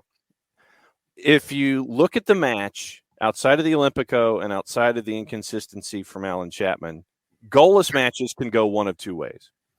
Goalless matches can either be some of the most boring, paint dry watching things that we've ever seen, or they can be incredibly exciting matches that have a lot of back and forth. They've got a lot of flow. There's a lot of energy, and there's the rivalry that's attached to it, the emotion that's attached to it. And I think it's safe to say that this match at B of A last weekend was the latter, even with everything else going on around it. It was one of those matches where at the end of the day, you take a lot from it, even if A, you don't win and don't get full points, and B, it's still not a whole lot of goals on the board. Totally agree. And I mean, heck, I'm just trying to think of some other scoreless draws that Atlanta United has played over the years. I mean, some of them have been really, really well. Hell, I mean, the Columbus 2017 playoff match. Yep, an example of a match where, I mean, heck, you had Parkhurst clearing a goal off the line in extra time, and both teams had unbelievable chances. Zach Steffen absolutely stood on his head in that match. It had the intensity of a playoff game, obviously. It was in a sold-out stadium. And it's one of the more memorable matches in Atlanta United history. Unfortunately, it went as a loss in penalties. But, yeah, I mean, there's definitely examples of low-scoring or scoreless matches where you'll have something like that. And this was one of them. I really was very entertained. I think Jason and I said several times during the radio broadcast, it just felt like a really, really good match. Yeah, it felt like a big game. It had a lot of quality to it. I think people get bent out of shape when you say that a goalkeeper stood on their head, but that happens to Atlanta United a lot because Atlanta United generally creates a lot of chances and gets a lot of shots and forces goalkeepers to be very involved. So we've had that conversation over the years a lot of times. It's part of the game. It's kind of a scale of evaluating a performance for me. And when you only give up one goal and it's off of an Olympico, okay, that's a pretty good defensive performance. When you create the number of chances that you did and get the number of shots that you did and get the number of shots on target that you did here, that's a good performance. Did you get the goal? No. Did you get the result? No. But I'm going to be more worried in a game where you give up a whole lot more chances and or you don't get many chances and you're not creating very much. I mean, Thiago Almada created 6 chances himself. Thought Almada was great, and I want to see more from him. I want to see him on the ball more as you're getting into the final third, taking you into the final third. I want to see him be the one to carry this team a little bit more. I want to see more from Cisneros. I liked what I saw. I liked how he stretched the field. I liked his work rate. Really excited to see Luis Araujo back on the field for all of the elements that he brings you. I like where things are going. I've said that pretty consistently. It's going to be a tougher road to get there because of the injuries you're dealing with. But as things currently stand, and Darren Neal spoke to Dukes and Bell yesterday and on 92.9 The Game, and he said you're looking at potentially Joseph back in the mix by the end of May. You're looking at Emerson Heineman very close to making a match day roster. You're looking at Araujo back in training now already. Josetu by the end of this week back in training. Yeah, not playing, but back in training. You get Josetu back maybe in a couple of weeks on the field. Yeah, like you're in really good shape to get maybe further along faster than we thought it would be. And that's the biggest challenge that this year has been, and that's why I was surprised at some of the reactions to the game, is that you're getting good performances and you've been getting good results because you're 4th in the Eastern Conference table right now. That's not a fluke. That's real. And you're doing it without your 4 best players in the attack having trained together or play together. Like you're in a good spot considering everything, and you have to consider everything because that's the reality of what you're dealing with. Yeah, no, I would like to turn the page and move on. I mean, I don't think there's any sense in dwelling on anything more than what happened. No one played poorly Sunday. No, really, point they didn't. Finger at an individual and say, "Boy, he had a shocker." I don't feel that way at all. Is it Charlotte scored a fluke goal and won. I thought Guzman Corujo played really well for them. I would call it a fluke goal. I agree. I thought Daniel Rios played well for them. It was good. Again, just a good game across the board. Kalina ends up making 6 saves on the day. On the Atlanta side, again, we talked about Almada creating 6 chances. Moreno was really good in this one with 4 shots, 5 of 6 on the dribble, 90% on the pass. He created a chance as well. I thought defensively they were good. They shifted things around multiple times to try to find a breakthrough. That was good. I didn't see any of those tactical changes going from 3 center backs to 2, going from, kind of a double pivot to Ibarra sitting behind Almada and Moreno. I didn't see any weakness when they shifted shape and moved pieces around. That's a credit to the overall depth. It's one of those games. It drives you nuts because you don't get something out of it, but it also doesn't drive you nuts because you played well. Right. And that's the balancing act you have to take out of it. You have to take the positive of good performance, not a good result, we change that next time and we have that kind of a performance, but get the result this weekend against Cincinnati. Yeah, and that's the other big thing. Like, you don't want Charlotte to beat you twice. Yeah. I think from a mental standpoint, these guys will be just fine. Yeah. And you're going back to your fortress. And I know there's this narrative that's out there now that Mercedes-Benz Stadium is no longer a fortress. I don't know how the results this year match that narrative because they have not lost in their fortress. Oh, the narrative. They had a pretty bad 30 minutes against Montreal. That doesn't mean it's still not a fortress. So Cincinnati's never beaten you in the Benz. Look, again, you want to talk about two teams that'll want to go out and play entertaining soccer and not play negatively. It's going to be Atlanta and Cincinnati. And if you look at Cincinnati, their key pass numbers on the season, Acosta's key pass numbers on the season, what Vasquez has done, obviously, they're going to go forward and they're going to try to put Atlanta's back line under pressure. And I'll be really, really curious to see what that opens up potentially for Atlanta United in that match. Yeah, I'm still trying to get a sense of what Cincinnati is going to be under Pat Noonan, but at times they've been really good this year. At times they've been kind of wildly inconsistent. Yeah. We'll have to see. Yeah, and Ricky Ricardo, no, Cincinnati has never beaten Atlanta outside of MLS's back. Shouldn't have won that one either. That one. Yeah, don't get me started on that. I wish I'd just not actually woken up and followed my alarm that morning. Yeah. Oh, yeah, that was the 8 a.m. game. Yeah, wasn't it? 9 a.m. game. Yeah. Yeah. That was that was breakfast. That was not a high point in No. Major League Soccer history. No. Where basically the ball just ends up getting sent as far away from the FC Cincinnati net as humanly possible. Y'all go get it.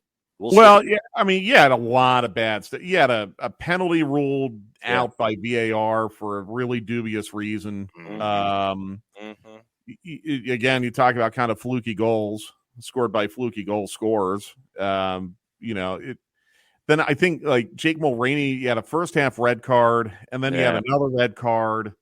JJ Williams with the red card. It was bad all around. Yeah. We'll purge that one. We'll eliminate that. We can, I guess. We didn't get a no on mentioning this. We do have an update on an upcoming game that we can share, Mike. Yeah, U.S. Open comes back on radio. Woo! Very happy about that. So I'm talking about. Got to start cramming about Chattanooga FC now. But yeah, next Wednesday, 92.9 the game, 7 o'clock pregame, 7:30 kickoff. We'll have Atlanta United and Chattanooga from Kennesaw. We hope it'll be a long run because when they made their championship run a couple years ago, we were not allowed to do it. But we're glad now that U.S. Soccer has come around to welcoming radio back in the fold. So we're going to be with the team at the U.S. Open Cup every step of the way. Really pumped up about that. And thank you to the club, obviously. Thank you to everyone with Atlanta United who felt strongly about us doing the match on radio. We appreciate that as well. The magic of the cup is back on radio, and get your tickets right now so Chattanooga fans don't. Right. Before I go, Byrne keeps asking me about the Hawks game tonight. Do you mind if I don't want to ignore Byrne on the Twitch pitch? Yeah. I think it's going to be a really, really tough game tonight, Byrne. I think there's a lot of overconfidence right now among Hawks fans about tonight that I don't agree with. Charlotte and Atlanta split their 4 games this year. They're two teams that don't play very well defensively, but the last time Charlotte played Atlanta on March 16th, they held Trae Young to 9 points, 0 of 6 from 3. If they do that again tonight, the Hawks are going home. Charlotte scares me. They're very balanced offensively. They have 3 20-point-per-game players. It's going to be awfully tough for them with Hayward out, but honestly, I think that kind of is canceled out by Collins being out. So if the Hawks win tonight and get to Cleveland on Friday, I think they're going to be very, very fortunate. This could be a very tough game tonight. Charlotte and Atlanta, same record. Charlotte won 11 of their last 15, similar to Atlanta. Both teams very hot coming into this game. So you hope the home court advantage will maybe be the difference maker for the Hawks, but it's going to be tough. And Cleveland will be tough for the Hawks on Friday as well. I know Cleveland has not played very well without Jared Allen, but they might have Allen back on Friday. And look, I mean, it would be a road game and kind of a Game 7 situation. There's nothing easy about that. So it's going to be a tough week for the Hawks. But quickly, for people who don't maybe know the new play-in format, can you walk through the Hawks scenarios real quick? Yeah, if the Hawks lose tonight, they're done. If they win tonight, they're going to play the loser of last night's Nets-Cavaliers game, which was Cleveland. Mm-hmm. Cleveland will be on the at home, as the higher-seeded team. And then the winner of that game on Friday, if it's the Hawks and the Cavaliers, will go into the playoffs as the 8th seed, and the loser will be knocked out. Got it. Okay. So the Hawks basically backs against the wall. You keep winning. 2 game sevens. Winning. Yeah, 2 game sevens. Keep 2 game sevens to get into the 8. Yeah. Yeah, it's crazy. I mean, they won 43 games and we're the 9 seed. A lot of years, 43 wins will get you the 5 seed. Yeah. So they've had a lot of Buzzards luck this year. Crazy one. Well, hopefully Trey gets hot and can carry this team a while. We'll see where it goes. I hope so, too. But, hey, we have stoppage time, 2 o'clock today. So we'll talk about Charlotte. We'll talk about Cincinnati. We'll talk about the U.S. Open Cup. We'll talk about Champions League, anything that's on your mind. And that'll be on Twitch and the 92.9 The Game Facebook page. Awesome. Thanks, Mike. Talk to you a little bit later. See you guys. Be good.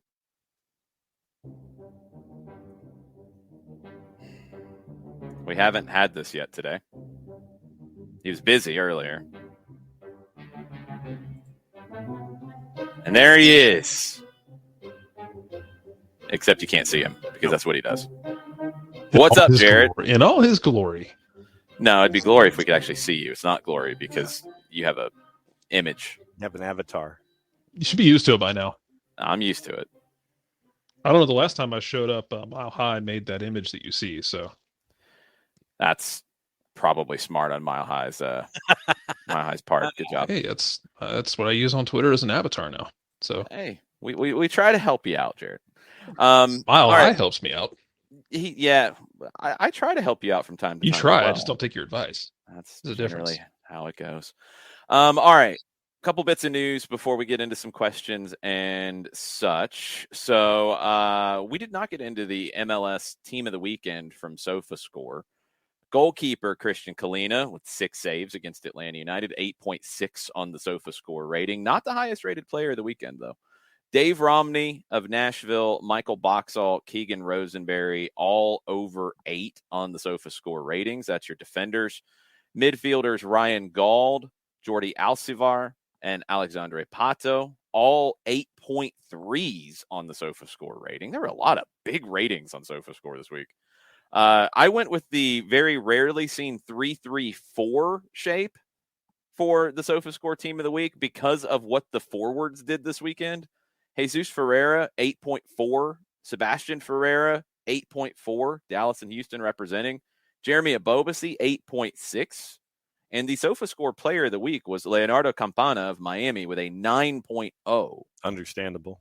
But there were 5 more players who had a rating of over 8 that didn't even make it into the team. Mauricio Pereira of Orlando, 8.2. Michael Chang of RSL, 8.1. Randall Leal of Nashville, 8.1. Marcelino Moreno, 8.1. And Thiago Almada, 8.0. Mm-hmm. It was the weekend of very high SofaScore ratings. Very productive weekend for lots of players around MLS. Is Campana's 9 the highest that we've seen so far this year? No, it's not. We've seen a 10. I can't remember who had the 10, but we've seen a 10. Yeah, it's definitely not the highest. I remember talking about who got the 10. I want to say it was Jesus Ferreira in his hat trick. He had the last 10. Did he? I thought that was who. To my knowledge, yeah. Yeah, I think that's who it was. Mexico announced their pre-World Cup friendlies at U.S. venues May 28th, Nigeria in Arlington, Texas, June 2nd, Uruguay in Glendale, Arizona, June 5th, Ecuador in Chicago. Go to see that one. That could be an entertaining one. And August 31st, not a FIFA date, but here in Atlanta against Paraguay. I'm kind of expecting mostly domestic rosters for both teams in that one. The Premier League will have already started. It's not a date for a FIFA date. Maybe you get some players who aren't playing with their clubs in Europe who come over for that game. Not all that likely. I'm guessing this is for Tata Martino and his staff an opportunity to look at the best of Liga MX maybe one last time before the September games that will be your last friendlies going into the World Cup. Expecting the U.S. to play Uruguay on June 5th. Not sure where that's going to be. I have seen some reports linking it to Orlando. All 3 U.S. men's national team home venues, 2 of these will be CONCACAF Nations League, all in June, going to be announced hopefully next week, according to Stephen Goff of the Washington Post. Other updates, the U.S. women destroyed Uzbekistan. Okay. Like, did we learn anything? We never learn anything. Mm-mm. I mean, well, no, we do learn things. We never learn anything in these kinds of games. Well, that's what I'm saying. Like, sorry, I should have clarified. We don't learn anything in these kinds of games. Like, you get some cool things like, hey, Trinity Rodman opened her account as she continues her quest to be the most famous Rodman. Good on you. Sorry, Dennis. Sorry, Dennis. Dennis, you will always have the Last Dance documentary because, my God. Mm-hmm. And he is maybe the greatest rebounder in the history of basketball. Yeah. And is literally my size, which is tall. It's life tall, but it's basketball short. But master of geometry, though. Hey, man, just be a bulldog. But yeah, you learn. Like, okay, you get fun things like Trinity Rodman opens her account. Purse gets involved. What do you learn though when you play Uzbekistan? Like, yeah, you can learn stuff when you're playing the top teams, and as there are becoming more top teams, as more countries are investing in their programs, you'll get more fun games. But what am I supposed to take away from this? Nothing really. It's like going to the gladiatorial arena. They got to play better competition. Yes. It's just, and look, I know the scheduling can be difficult with windows and such and getting home games and all of that, but they've got to find ways to manufacture better competition, or they're going to struggle when they get into tough competitive games like they're going to face in the World Cup next year. We'll see where that goes. CONCACAF W Championship, U.S. and Canada already had spots coming into it. Mexico, Costa Rica, Jamaica, Panama, Haiti, Trinidad, and Tobago also get in 4 spots and 2 playoff spots for the World Cup in 2023 out of the CONCACAF W Championship. So, look, the U.S. and Canada are going to go to the World Cup in 2023. I'm very curious as to who's going to get the other 2 automatic spots. Mexico should. The other one and the playoff spots, I mean, it could go a million different directions. I'd love to see Jamaica get the opportunity back. I'd love to see Kenwyne Jones in Trinidad and Tobago. Kenwyne Jones doing a good job with Trinidad and Tobago, gets them into this point. Maybe he can get them to a World Cup. That'd be incredible. And to clarify, for card, I'm 6'5", Rodman's 6'7". I forgot Rodman's 6'7". Charles Barkley's 6'5". Charles Barkley's my height, but still 6'7" as a power forward is undersized. Yeah. Barkley would have bullied you though under the basket. He'd bully you now under the basket. Barkley would put me 10 feet under the ground, and I wouldn't have time to ask why. Just one hip check, and it sends you flying. The round mound of rebound. Yes. Greatest nicknames ever. Rumors and innuendo. Manchester United, the squad is angry because there has reportedly been an offer to make Paul Pogba the highest paid player in the Premier League. I don't care. Shut up. Stop your whining all the way around. Stop talking about the stupid nonsense of, he's going to go. He's not going to go. He's going to come back. He's not going to come back. We're going to offer him more money than anybody else. The squad's angry again because the squad stays angry. Just shut up. Just stop it. Just go qualify for the Europa Conference League and have fun. Go get beat up by the Bodo Glimt manager whose appeal was not overturned. He will be missing the second leg against Roma for getting into an altercation. So that's what you have coming next year, Manchester United. Enjoy it. Bodo Glimt. It's going to be fun. Bodo Glimt's going to break them psychologically, and that's going to be funny. Yeah, and the leg up there in the Arctic Circle or wherever Bodo Glimt plays. Yeah, you're going to play in the Arctic Circle where the sun is either up all the time or not up at all. Good luck. This the offer is said to have caused fury within the United dressing room, with Pogba's teammates angry the club are willing to make him the highest paid player in the country. I thought they were angry about training tactics and angry about this and that, and angry about Rangnick and angry about Chris Armas, and angry about whatever. And They were angry about Ole and they were angry about Mourinho. And just shut up. When you finish, play. when you finish this rant, I do want to mention the I'm English. done. Please end it for me. Okay. Can we talk about the English pundits every now and then that discover the joy of the 35-yard run-up? Yeah, it's always good. And then also getting introduced to goalie wars, because my God, that was wonderful. Always good. Always a good thing because they ain't ready for that.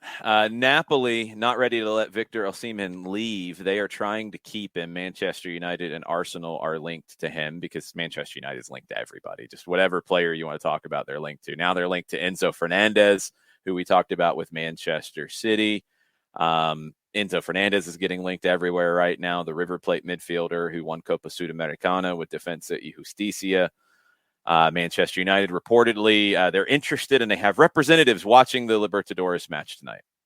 Doing their job. Good job. Mm-hmm. Release clause on Enzo is 20 million euro, and that is also followed up by a giant Mm-hmm. Pay it. Get him. Whoever wants him. Paulo Dybala in talks with Inter over a free transfer move from Juventus. He's out of contract in the summer. I don't know where he's going to end up. I'm a little intrigued by this. Back to our good friends on the red side of Manchester. They have, according to lots of people, I think Telegraph had it first, 99% completed on a 3-year deal for Erik ten Hag to be their new manager. Announcement planned next week following the Dutch Cup final on Sunday. Okay, there's an option for a 4th year. We talked about this on Soccer Over There. RB Leipzig had reportedly thrown their hat into the ring very late. Ten Hag had reportedly been angry because everybody's angry at all times in Manchester about not having a contract put in front of him after an interview. Whatever. I mean, just maybe the number one thing for Manchester United to do outside of figuring out their travel plans to Bodo Glimt for next season is to figure out where these rumors and innuendos are leaking from out of their club and close it, because it's just nonstop with this nonsense. Mm-hmm. Pep Guardiola was caught by surprise with Fernandinho saying he's going to leave Manchester City at the end of the season. He's 37. Pep's always talked about how much he believes in him. He doesn't want him to go. He said, Fernandinho is, I've said many times, so important for me. We'll see what happens, but we'll talk to him. Fernandinho said, I don't think so about staying. I want to play. I'll go back to Brazil. I've decided with my family, which is the most important thing to me. So that's your updates. One more on the board because they're showing the highlights on TIC right now. But Jarrett, if you had to pick I'm going to see if you get this right. If you had to pick a club in Argentina and a number that its players have worn that Atlanta United seems to really like going to get the next one, Lanús, do you know number who 10. that would be? Oh, yeah. And there's a new one emerging out of the reserves, Jarrett. Well, this is just You're 2 goals this morning against Boca. Getting ready. You're getting ready for Marcelino to, hey, Marcy, keep doing you. We may have our eye on the future. No offense, because we got the next one. Yeah, the next one in the conveyor belt is ready. This is, when you talk about someone establishing a pipeline in college football, this is the pipeline for Atlanta United, taking the number 10 from Lanús. I've never seen a pipeline in college football go to a high school program in a specific number on the field, but Atlanta has done that in Lanús. And the next one, Franco Orozco, 2 goals this morning against Boca, and they're both good goals. Second one took a little deflection. First one was great. I shared the first one in the Discord and said, all right, the next number 10, he's already here. And he scores another one like before the show starts. So nice. Franco Orozco is a player to keep an eye on, starting to emerge in the reserves at Lanús, wearing that famous number 10 shirt. Get ready. All right, what else we got on the Twitch pitch, John? What are we talking about? Well, before we go to Twitch pitch, news out of Cincinnati since Atlanta United's playing Cincinnati. Yes. Courtesy of Tommy Scoops, Tom Bogert. FC Cincinnati has signed a defensive midfielder, Obina Nwobodo, as a designated player. They bought down Yuya Kubo to make room. Nwobodo, 25, 64, apps in Turkey with Göztepe, a former Nigerian youth international. And so he is now signed to a contract through the 2024 season, club option for 2025.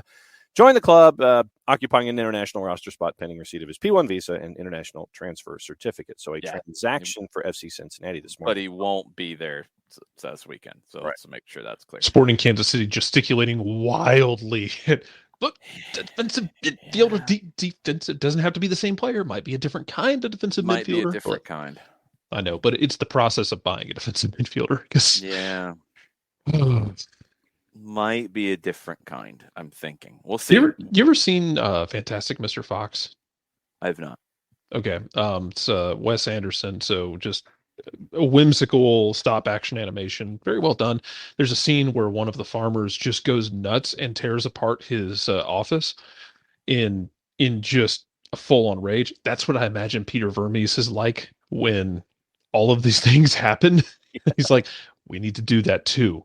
And then he tears his office apart. And it's like, all right, let's go do this. Hey, yeah, he's the one calling the shots, so he can go do it. If he can go, he needs to go find another La Masia developed 6 because that's what he likes. He's done it multiple times. It was Rosell first, then it was Ilie, and then it went back to Rosell, and he's got to go find whatever link there is. You're not going to get Busquets right now. So who was the guy who didn't get to play behind Busquets that wasn't Ilie or Rosell? There's got to be somebody out there with Barcelona training to play the 6 because that's what works for Kansas City. We'll see if they can find it. 3.5 million is what the reports are on this deal for Nwambodo for Cincy out of Turkish outlets. So we'll see when he arrives. It won't be that fast with the visa situation. Maybe 2 to 4 weeks. I guess it's probably a safe bet. Yep. On the Twitch pitch, a couple of questions there. Sheath about Ten Hag. Sheath saying, does Ten Hag complete that contract? I mean, I guess if everybody's reporting it as 99% done, and they're going to do it announce it after the Dutch Cup final this weekend. I think he's asking if he's there for the length of the contract. It's a valid question if it's going to happen because we've been down this road too. I think it's actually going to happen. There's no way to answer that question because we don't know if they're going to give him what he needs. If they do, yeah, he will. I think he's a good enough coach to at least see out the 3 years of that contract and put in good work. But is he going to get the players that he needs to do that? I don't know. And there is the question about he's done it at Ajax where he's been the top dog in a smaller league. He had the great run in Champions League. He's had very good performances in Europe in general. But can he do it in the Premier League? What is the expectation for him in Manchester United? Is it to walk in the door and compete straight away? Because if it is, that's not fair. I don't think that's fair for anybody. He needs a year to get the team the way he wants. He needs a year to get whatever the mole is out of the dressing room. He needs a year to get the roster and the philosophy where he wants it to be. First year shouldn't matter for him, honestly. Except it does because you need the money to get into Champions League, but they've got money. If they don't, they need to be patient and give him a year. But then second year, yeah, you're probably going to need to be in a top 4 spot. I think he can do it. I just don't know if he's going to get everything he needs to do it. And that's the part that's out of his control. A couple of thoughts on the women's national team discussion that we've been having. First question from Abby, wondering any news on why Emily Sonnet wasn't involved in this group of matches. I believe there was an injury. I will double check that, but I thought there was an injury if I remember right when the roster was announced. Let's see. Yeah, injury. Okay, I remembered correctly. So I don't have the injury in front of me, but injury, that's why she wasn't part of it. And there was a constant conversation agreeing with you where the United States has to elevate their competition in these kinds of events instead of playing teams like Uzbekistan. Jason Nix is a proponent of playing in a U.S. women's national team, A team versus B team in events like this. It's still better competition than playing Uzbekistan. And as a fan, he'd rather see something like that. It'd be better than playing Uzbekistan. It wouldn't be better than some of the other weaker opponents they've played at times, just because you're not going to get like 100% out of it. But look, you're not getting anything out of playing Uzbekistan. I'm sorry, you're not. If you want to sell tickets and get people to buy a ticket to come see the game, I almost feel like you're ripping them off. Mm-hmm. Booking Uzbekistan, you would be better off to book a red versus blue game or something than that. But if you can get your, we've seen Paraguay, we've seen Colombia, we've seen some teams that can give you at least a little bit for a while and make it difficult for you.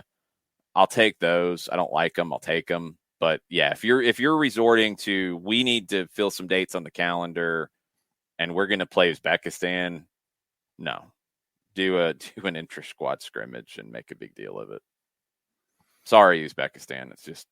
It's not the competition that a 2-time defending World Cup champion needs to prepare.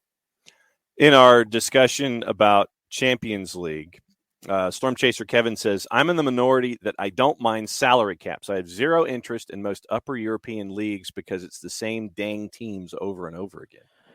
I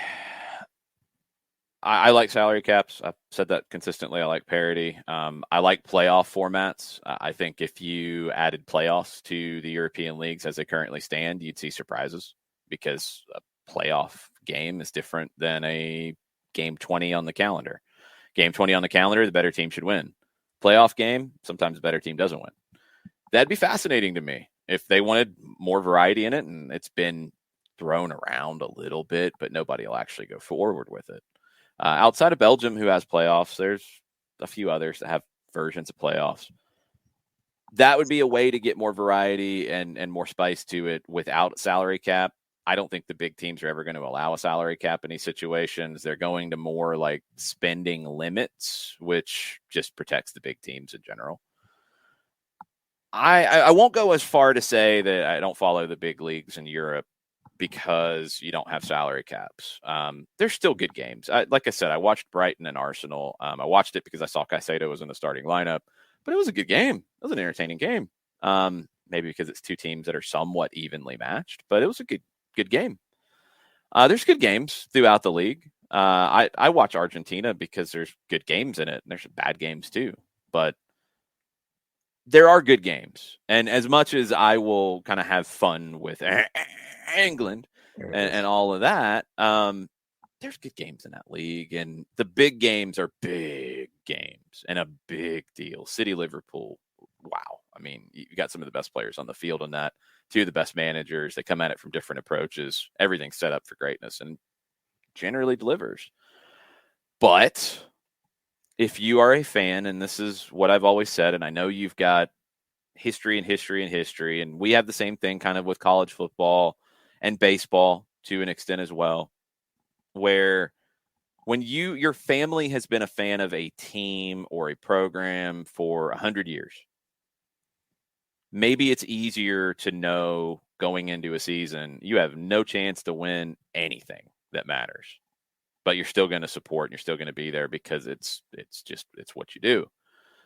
But I've always wondered in those situations, like, what is the motivation for a true mid-table team, not a bottom team, because you'll get the relegation fights and then followed by the promotion battles. Like, you'll get the bouncing back and forth and there'll be excitement. If you are Crystal Palace and you are pretty much 10th, you might be 8th. You might be 14th. But you're Crystal Palace and you're not really worried about relegation and you're not really worried about European spots on a regular basis. What is the feeling of a season like? I don't know. I can't imagine that would be fun. I don't know what fun I'm looking for outside of good performances. Oh, wait. It's Palace. They got afraid when they actually had somebody who tried to play football. I don't know. Jarrett, you're a fan of a top team in Celtic, and I don't know sometimes what you enjoy about the Scottish league outside of when you play Rangers and everybody hates one another for a while, and you might get a good game here or there, but you have so many like 3-0, 4-0 wins that are just not competitive. I don't know if that's great for the game, you know? This is one of the reasons I'm a proponent of moving them to England. Well, the old firm. There's that. Yeah. Move them down. Make them play in League One if you want to. I don't care. Start them there. and make them earn their way up. Totally okay with that. You allow teams from Wales in. Mm-hmm. And I get this complicates things if Scotland gets another referendum. Yeah, there's that. But for the time being, I don't, other than teams in England saying we don't want to risk being the one pushed out and pushed to lower levels, because Bingo. for every time, because eventually between the money they bring in, the fan bases they have around the world, they would find their way to the top eventually. Not winning the league necessarily, not winning the Premier League. They would eventually find their way into the Premier League, even if it's as a yo-yo club. But if two of them do that, that's two English teams that won't be doing that. Bingo. And nobody wants to be that team getting pushed out, especially with that sweet, sweet Premier League money coming in. Because again, the team that finishes dead last in the Premier League makes an exponential amount of money, much greater than the champions of Scotland get. Mm-hmm. This is why it's such a big deal that if who was it yesterday? Who beat Bayern Munich? Villarreal. If Villarreal wins Champions League and like one or two other things happen, Scotland doesn't get an automatic qualifier for Champions League. And I know the music is for dramatic comedic effect, but getting in directly, whether it's Celtic or Rangers, whoever gets that, getting straight into group stage and getting 6 guaranteed Champions League games is huge for them financially. Speaking of Villarreal, Unai Emery is a quote on Oliver Kahn criticizing their play style. You have to respect opinions, but they are totally unfair. They are judged in 2 knockout rounds. In the first one, we went for the win and didn't waste any time. But they seem to have forgot about the first leg. You have to be a man. There you go, Unai. I'm liking Unai more and more and more these days. You have to be a man. Be a man. Talking to Oliver Kahn. Maybe talking to John Nelson. I don't know. Hey, man, they went in and pulled a draw in Munich. Yep. After winning leg 1, they get to talk as much as they damn well want. Yeah, absolutely. Yep. They can talk anything they want to talk about. With also, that win. Arsenal is just down bad, which Mm-hmm. I get that's a daily occurrence for most Arsenal fans I know, but it's a new level of down bad. Yeah, they can't be enjoying that. What else we got on the Twitch pitch, John? Question from a former intern and host Niall. He wants to know who our favorite is to win the Champions League.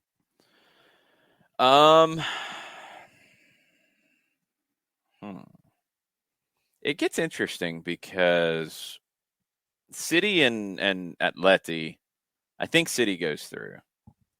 Not 100% sure on it. I'm not putting my favorite juice boxes on that one, but yeah, I think City goes through. I think they take a lot out of them, and then Liverpool goes through in the FA Cup, which adds another game for them. I think City's still the favorite to win the Champions League. Liverpool is right there with them. Mm-hmm. But do not sleep on the old men of Madrid. Luka Modric, I don't care how old he is, he's insane. Hitting the outside of a right foot pass. Jared, I could yell about that for like hours upon hours upon hours because it's just the most amazing ball you will find. Yes. And the finish was really good too, by the way. Yeah. But then you have Karim Benzema, who it's like, let's go get Mbappe. Let's go get Haaland. And Karim Benzema is like, sit down and shut up. Uh-huh. Madrid might not care what Liverpool and City do and might just come in and wreck everybody's day. I think it's City is the favorite and then Liverpool and then Real Madrid, but I would not be putting any important juice boxes on any of that because I don't trust Madrid not to mess around and win this whole thing.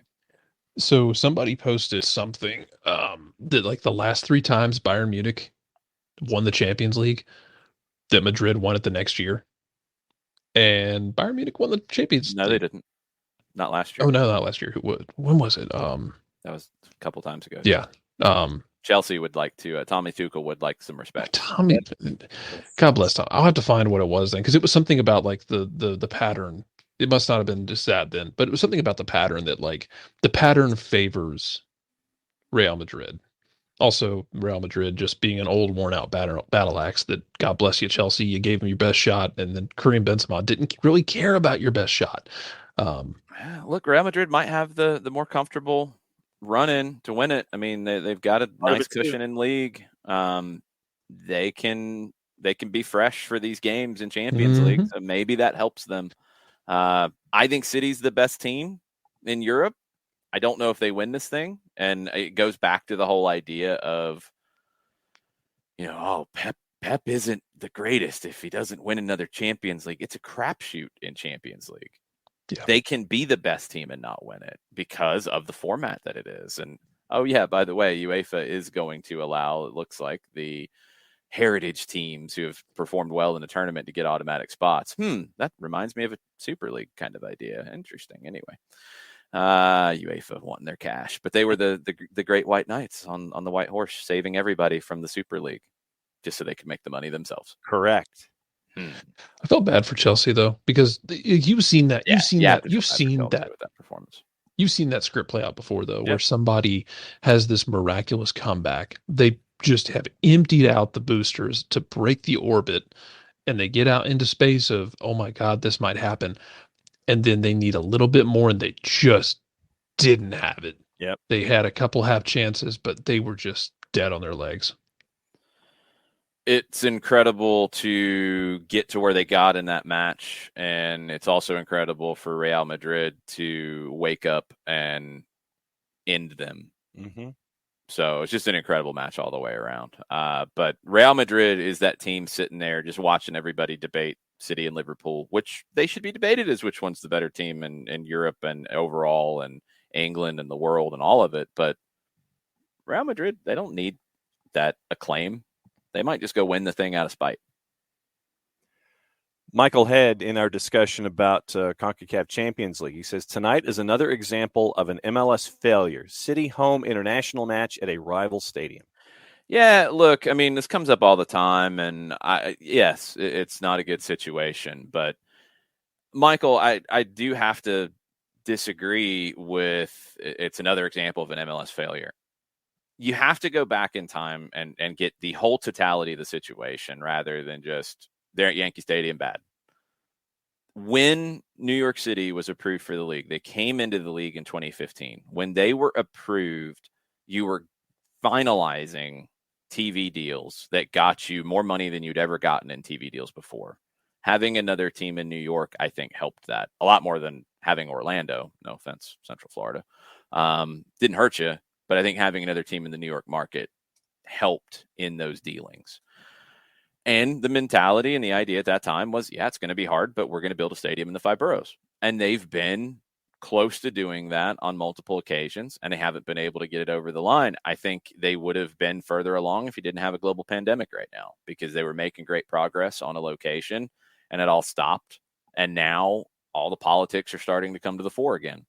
I don't think it's that they don't have a stadium because of, incompetence. I don't buy that. I don't think it's because they don't want to.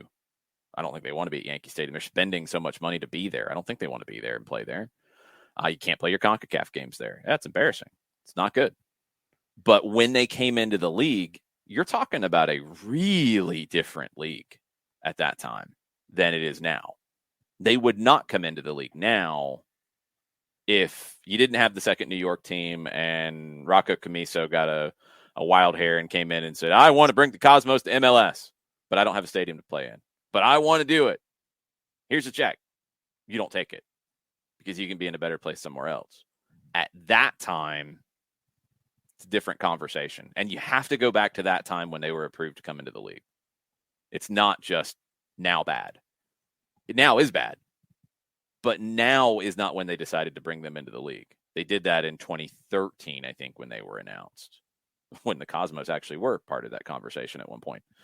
And you bring them in, and you bring them in with the expectation they'll get a stadium built, and they have worked to doing that, and they haven't. Now, all that being said, I'll also be very clear in saying what I've said the same over the years. You're getting up to deadline points with being able to get a stadium done. And I don't know where you draw that line, but you got to start preparing to draw it. You got to have an agreement that cannot be backed out of, done to build a stadium in the next 2 to 3 years. Now, the stadium getting built might be 4 to 5 if that's the case. But you're going to come up to a line here where, and maybe it's 2 years, maybe it's a year, maybe it's 3 years, I don't know. But you're going to have to set a deadline of a locked-in agreement that cannot be erased of building a stadium. And you got to get to that fairly soon. And if they can't get to that, then they're going to have to move. Because you can't continue the way it's going. But to go back to say that it was a failure to bring them into the league, or it's a failure that they're in the league, I don't think that's accurate. I really don't. I think they were needed when they came into the league, and it's been a confluence of situations that has led you to this, that, yeah, you're going to have to set a deadline for them to build a stadium soon, because this can't continue the way that it is for the league, for the club, for all of it. It's not working. Set a deadline, move forward. But when they came into the league, they were needed. They were very much needed at that time. I mean, because we've heard Bronx on multiple occasions with multiple sites. We've heard Belmont Park. We can. It doesn't matter. It doesn't matter. They've tried, legitimately tried, and legitimately been close on multiple occasions. The wheres and the whens and the hows, it doesn't matter. You can't say that they haven't tried to do it. You can't say that they haven't tried to live up to building a stadium, which was something that they needed to do when they came in. They just haven't. They haven't been able to get it done. It's not easy to build a stadium in New York. They knew that going in. Well, all that being said, you got to get to a point where you say, look, you tried, good effort on you, but we can't do this anymore. So what next? Do it. You're just at that point now. I think you have to set the line here at some point of, if it's 24, if it's 25, the end of the year, you don't have that agreement to build, then you got to go somewhere else. And in the current marketplace, there should be a handful of places that would be more than happy to bring in an MLS franchise and have it in a shiny new stadium wherever it is. I mean, the markets are out there, and I'm sure that the folks are out there that would want to bring an MLS. You don't need the folks, John. I mean, City Football Group, I don't think wants to walk away from it. They just need to go play somewhere. Yeah. I mean, moving doesn't mean that City Football Group has to be out of it.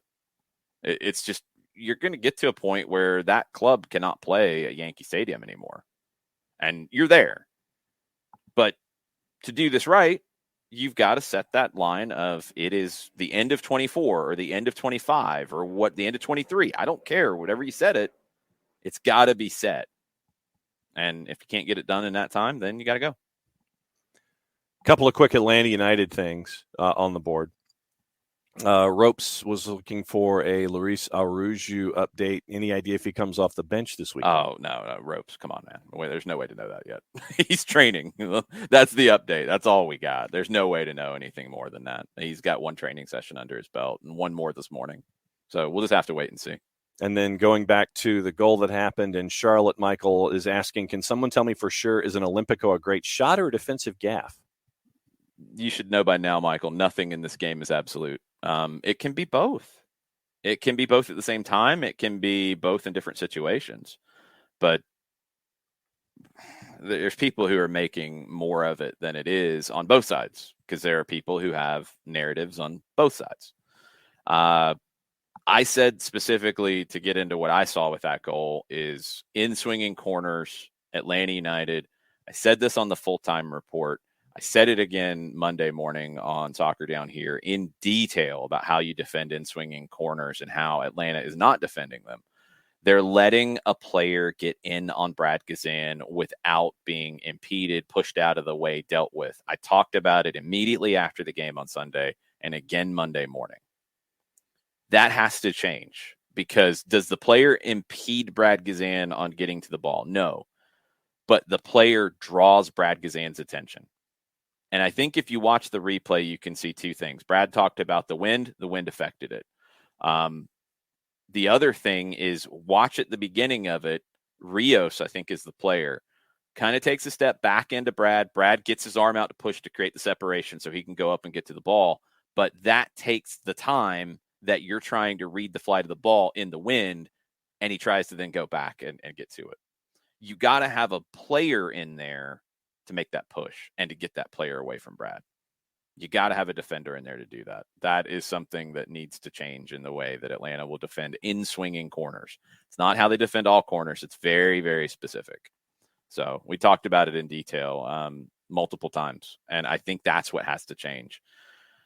Was it a dangerously delivered ball by Jordi Alcivar? Yeah, it was.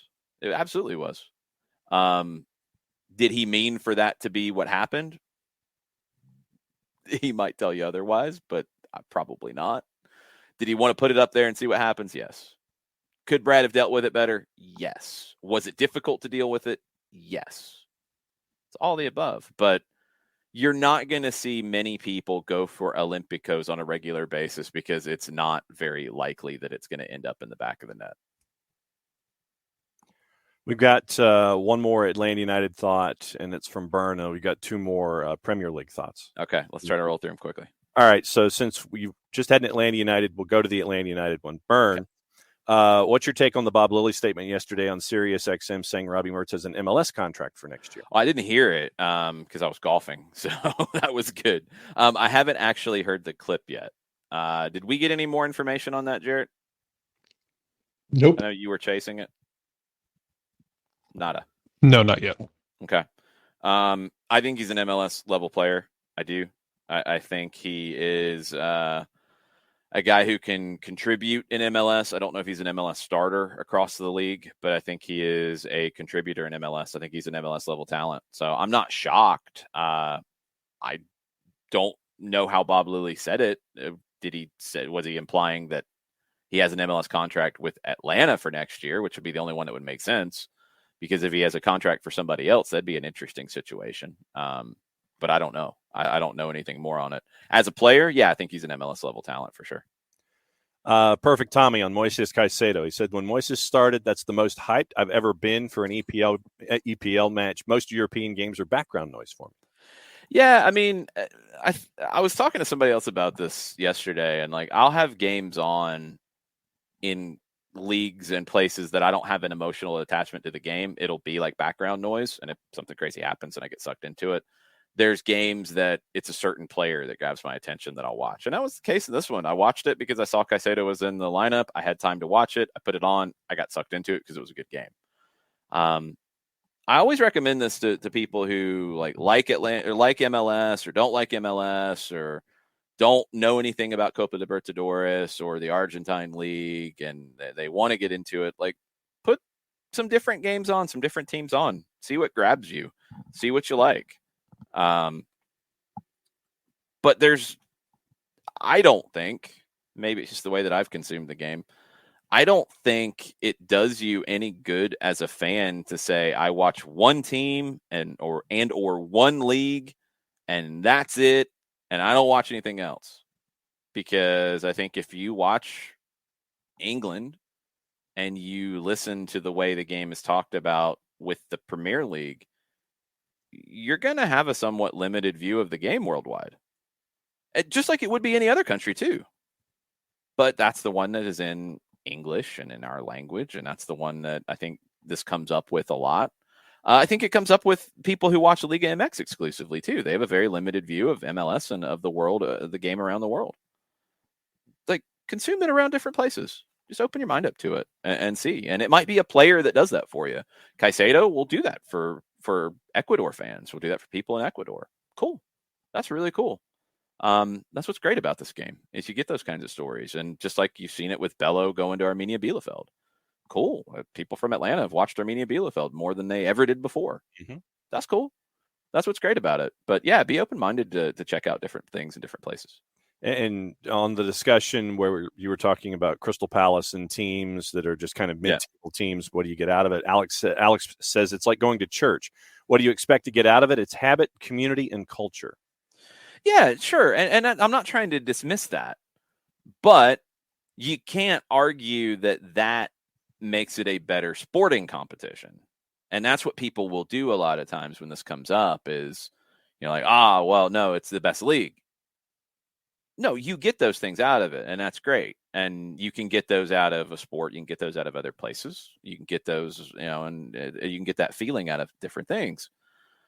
But that doesn't make it a better competitive format. It doesn't make it a more compelling competitive format. You're getting things outside of the competition out of it, which is great.